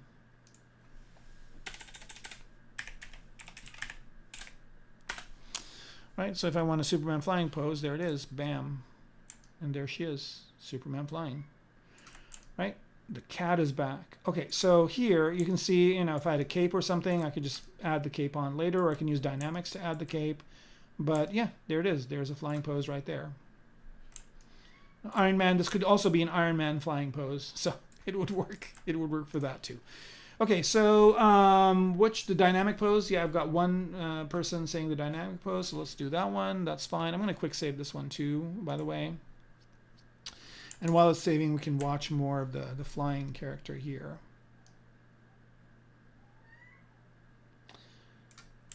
All right. What's funny is you can kind of see the shadow move. I mean, initially, this is kind of what happens, is you kind of have the person flying from one place to the next.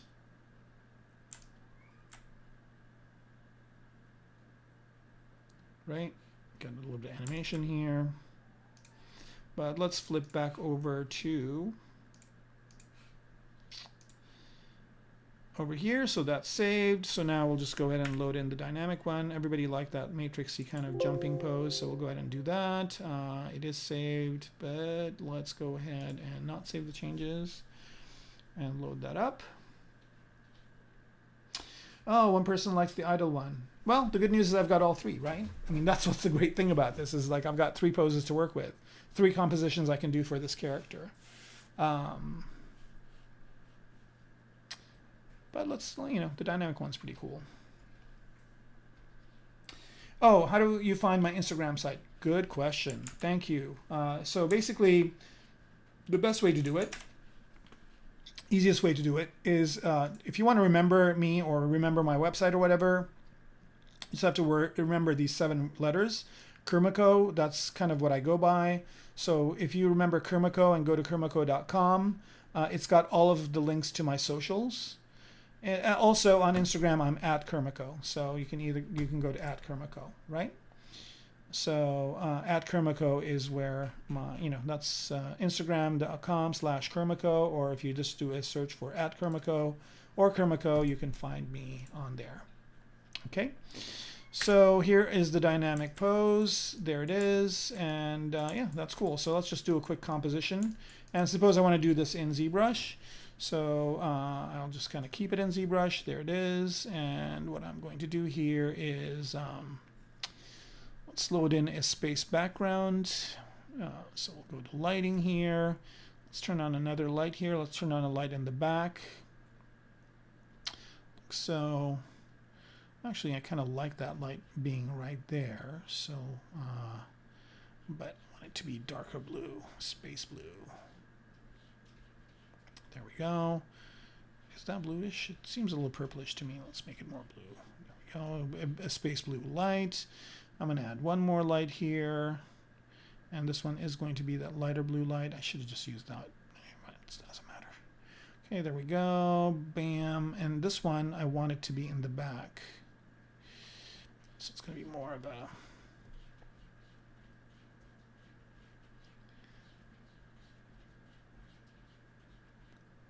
Right, there it is. Increase the intensity of it and put it in the back. So it's more of a rim light. And also lighter color. It should be showing up more. What's going on? Got the intensity up. Here we go. Right, so I kind of have that nice little rim light coming in from the back. I've got that nice blue light coming in from the front. And I've just got a normal light kind of coming in from wherever the sun is. And I'm going to increase the intensity of that to, well, I'll just leave it like that. All right, so let's just do a quick BPR render, see what that looks like. And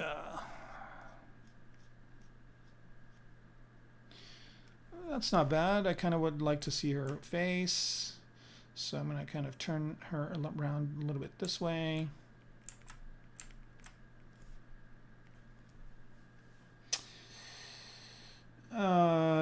Okay, so okay, so we got a lot of dynamic. I kind of knew the dynamic would win, so that's good news. Does Disney use the software? Of course it does. Yeah, Disney uses ZBrush all the time. Actually, there's one of my friends who works there at Disney Animation. His name is Zach Petrock, and he is a ZBrush guru. I actually took a class from him a while back, so yes, Disney does use it. No, they don't have their own better. They use ZBrush. They definitely use ZBrush. I'm sure they use other tools as well, but I know definitely that they use ZBrush all over their pipeline. Yeah, Pixar does as well. If you just go to if you just Google ZBrush and Pixar, you'll find Pixar stuff. If you Google Disney and ZBrush, you'll find a lot of ZBrush stuff as well. All right, so here we go. I kind of like this right here. Maybe a little bit further down. And what I'm going to do here is I'm going to just pop in some cameras. Like if I like a certain camera, I'm just going to grab it. I used to use the timeline, but Paul Gabry last time told me I should use this method as well. So why not? I'm going to store this cam. Oh, perspective mode. Sure. Bam. Done. And let's choose, let's kind of choose a more, no, this is good. Or let's choose 80 as the focal length. That's good. And we're going to store that camera. We're going to call it C1. Okay, and let's go ahead and render it.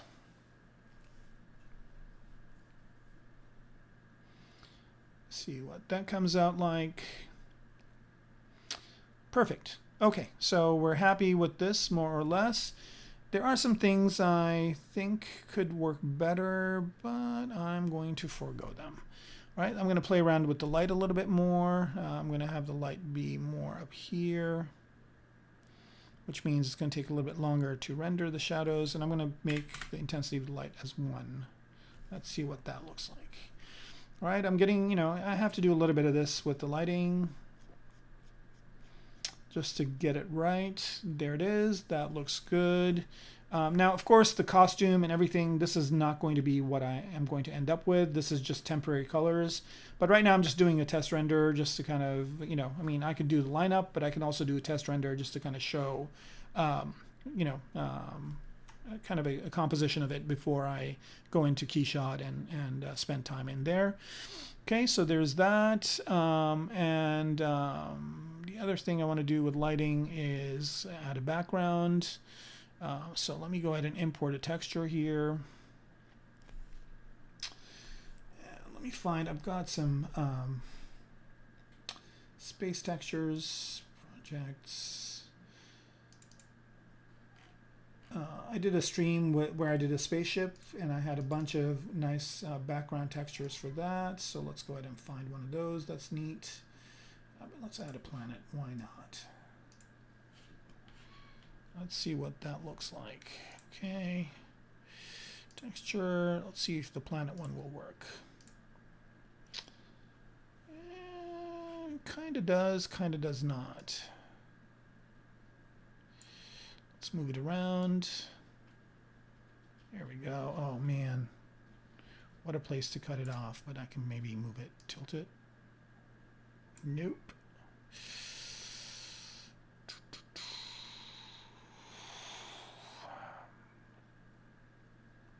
don't know if I'm going to get a good angle with this. Maybe it's going to be interesting if I can put that pinch in the back. No, this isn't going to work. Okay, so let's just load in another background. Import. How about this one right here? It's kind of a funky one. Yeah, how about that? She's in some sort of a space warp kind of thing. Drop the exposure down. And let's blur it a bit. That works. Let's see if we can get a different angle that looks good. And I'm just playing, right? I mean, it's just basically, this would be at the end of a workday or something like that, and I just want to find an interesting composition. Move this over. My cat definitely is pissed off. She slept all day, and now she's like, why don't you come out and play with me? What are you doing? Why is this door closed? Here we go. That works. Right there. That's... Yep. A little bit more. Does it have a thing on the top? It sure does. All right, there we go. Okay, so here is the composition. Let's do the render. And then I'll do some finishing touches on it. Oh, render happened pretty fast. That's great. I'm going to blur the background even more. And I wonder if there's a way I can, yeah, here we go. That's what I wanted to do. Make it a little bit darker.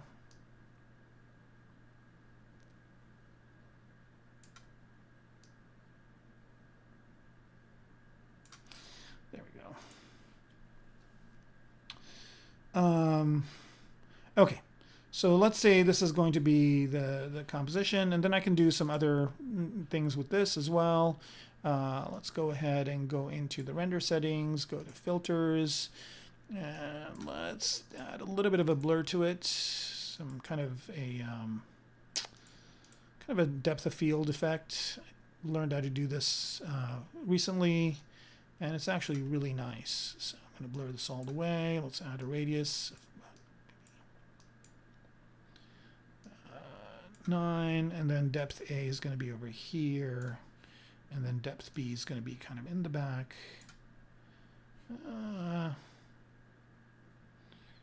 Maybe more in the back. I don't know if this is working too well for this specific composition, so I'm just going to pop it into the back and blur maybe the background more. Okay, so there's that, and then the next thing I want to do here is maybe not have the radius be so harsh, so that's good. Maybe, let's see, 3, maybe 4, that's good. And I want to add some other effects here. So let's go ahead and sharpen this. No, let's add Norton. Let's see what that does. That's okay. Maybe a little less. Let's go ahead and add I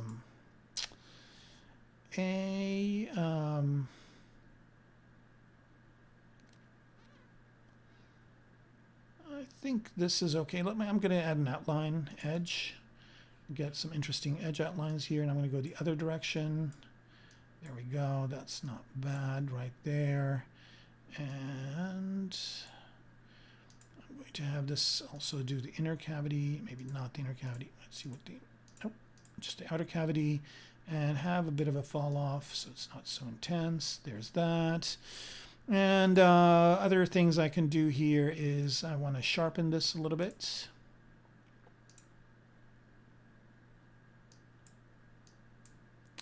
Maybe not so much. All right, I think that's okay. And then I'm going to add yet another blur on top of this. And do it on the entire image, but just a radius of maybe 1. Just so it gets rid of some of these kind of jaggies. And last but not least, I'll add a glow to it as well.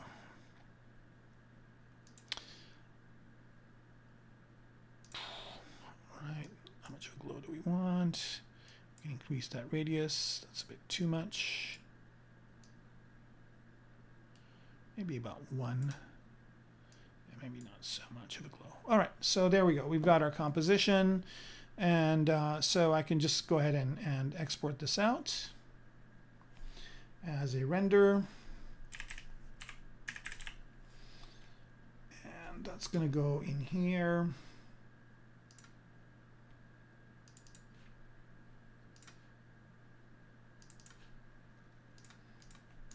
Render 1. Okay, and that's good. I might want to crop it a little bit. Okay, and this kind of area is kind of weird over here, so I might add some other floating object or whatever. You know, kind of maybe put an object over here, and we'll kind of do that in a little bit. And the other thing that I'd like to do also when I do this is I like to go into the BPR filters and just see if I can get another kind of interesting render out of this just by playing around with some of these filters. So, you know, what does it look like in black and white? That didn't look out too good. And see, this is like instant, right? Let me just go to one here.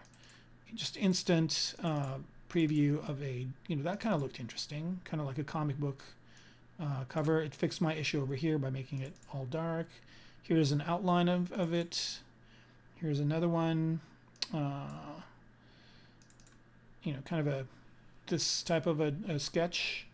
And this would look better if it was higher resolution, so I'm going to go and do that. Why not? Document, double.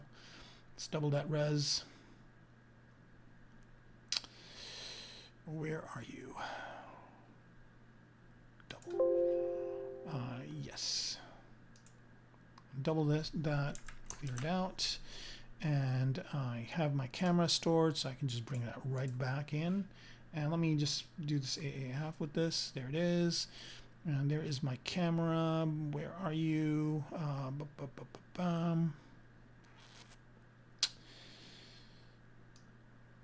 you are. Let's go to C1. Oh. All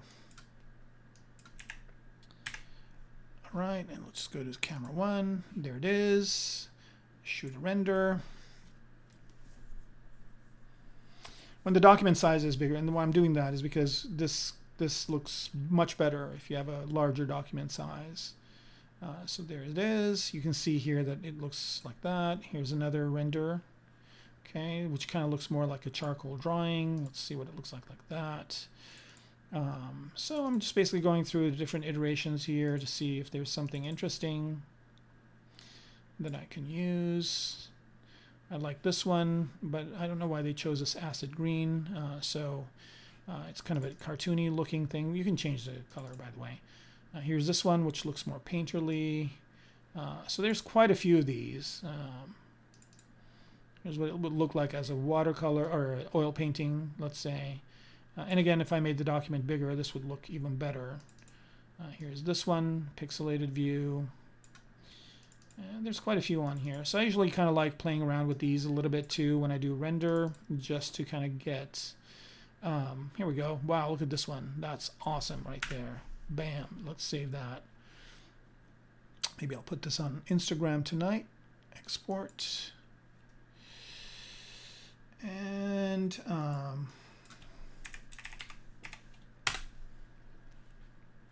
right. And I don't know if this is going to be a square aspect ratio. Maybe that's one thing they can add to ZBrush, is just in square aspect ratio, so you can just take it right into Instagram. But you know, I can kind of eyeball it maybe. I mean, you know, I could do the math here, but I don't think there's a button that just says square. Okay, so that's another render right there. And so we have a couple of renders. So that's kind of all I wanted to do with this part today. But I also want to spend a little bit of time. I started a little bit late, so I have a few more minutes. So I wanted also do another thing. What's really cool is like this looks really good like that, but you know, like let's say if you want to turn this around and maybe get this as a composition, you just do a BPR render and it will do another render of that look with this model. Looks like I lost some people. I think everybody, yeah, here we go. That's another really interesting look. I'm going to export that as well. right. 2.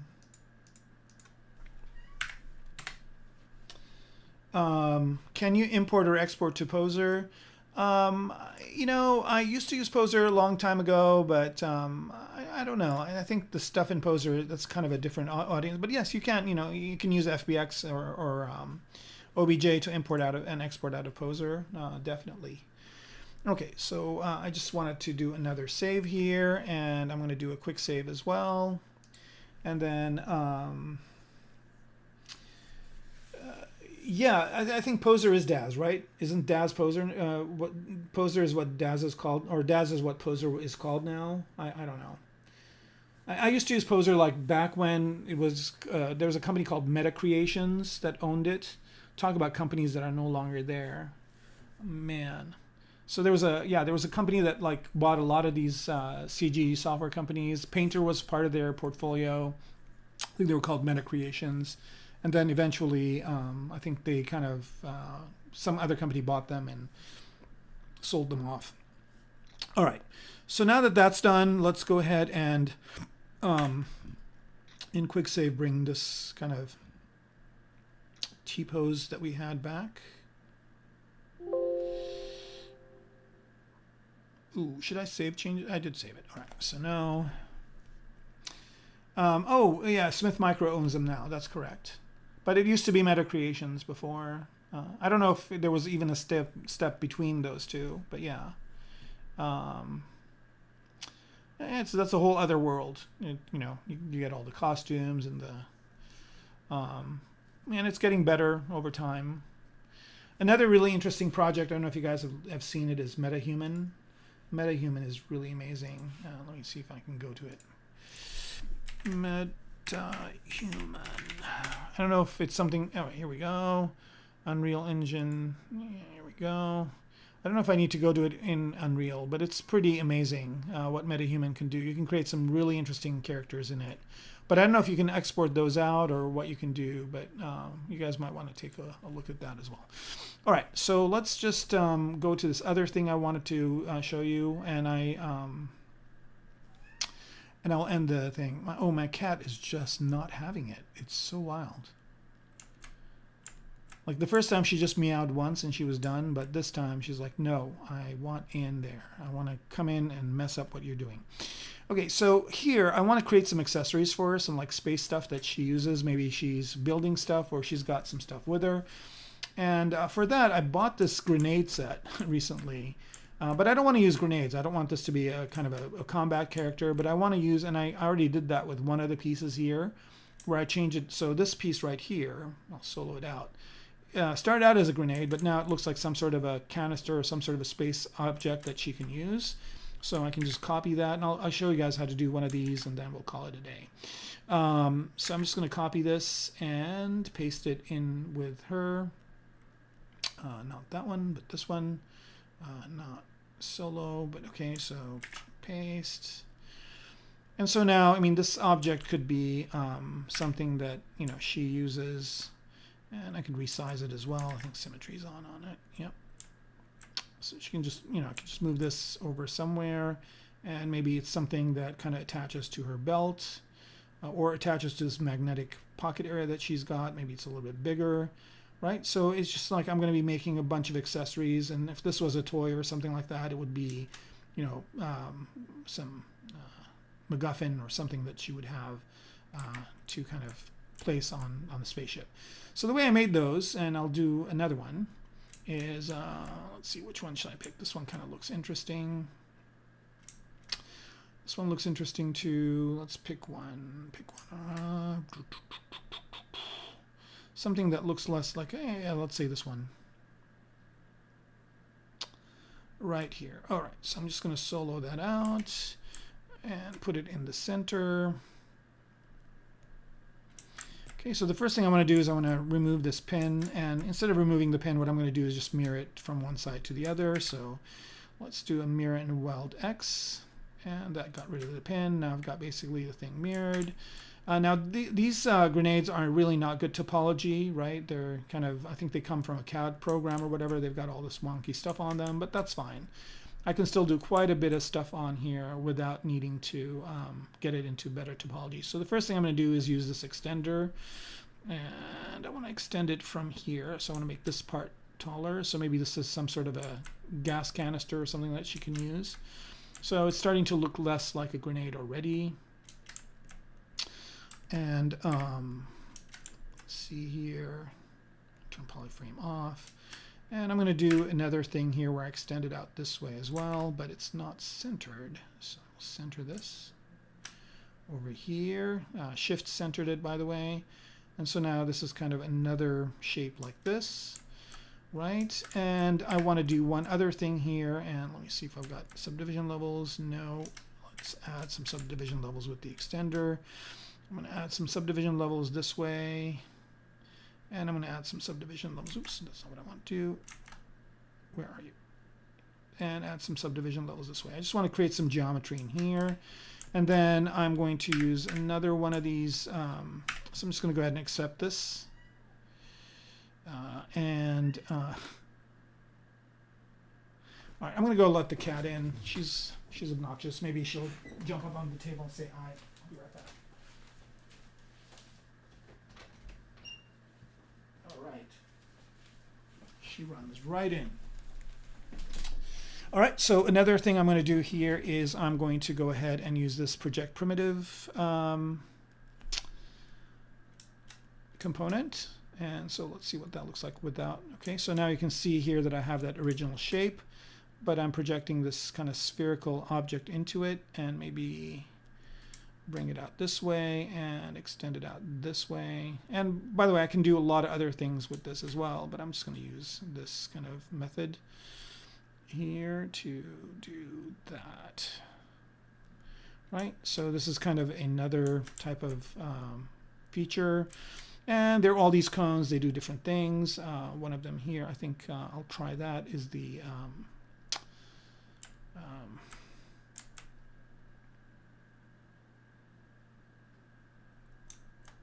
I'm going to choose a darker color for this so I can see the text of what these are saying. So this is the blend, right? So I can maybe choose how to blend it in.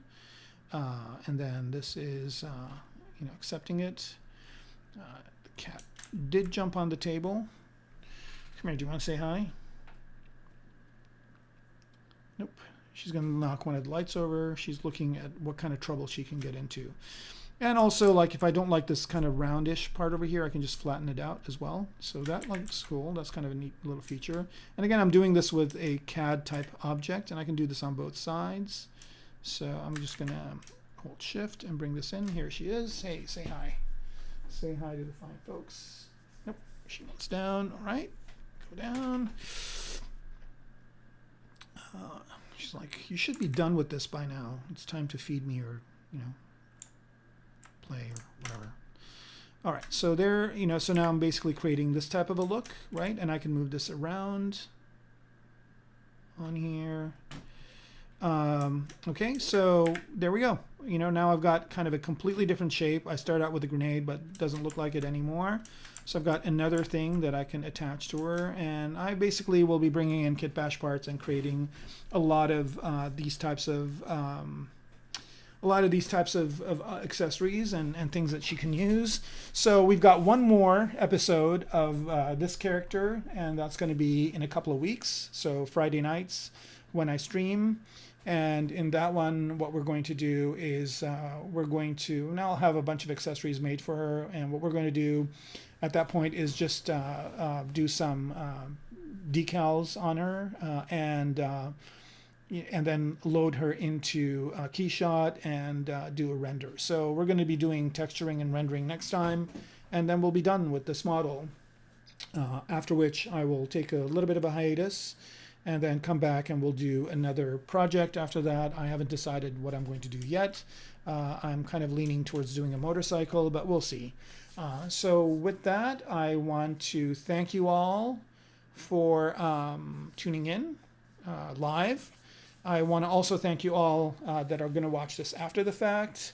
Again, please remember to leave any comments. A like is always appreciated. And also, If you want to follow me on Instagram, I'd really appreciate it. I'd like to beat their algorithm and go beyond 2,000 one of these days.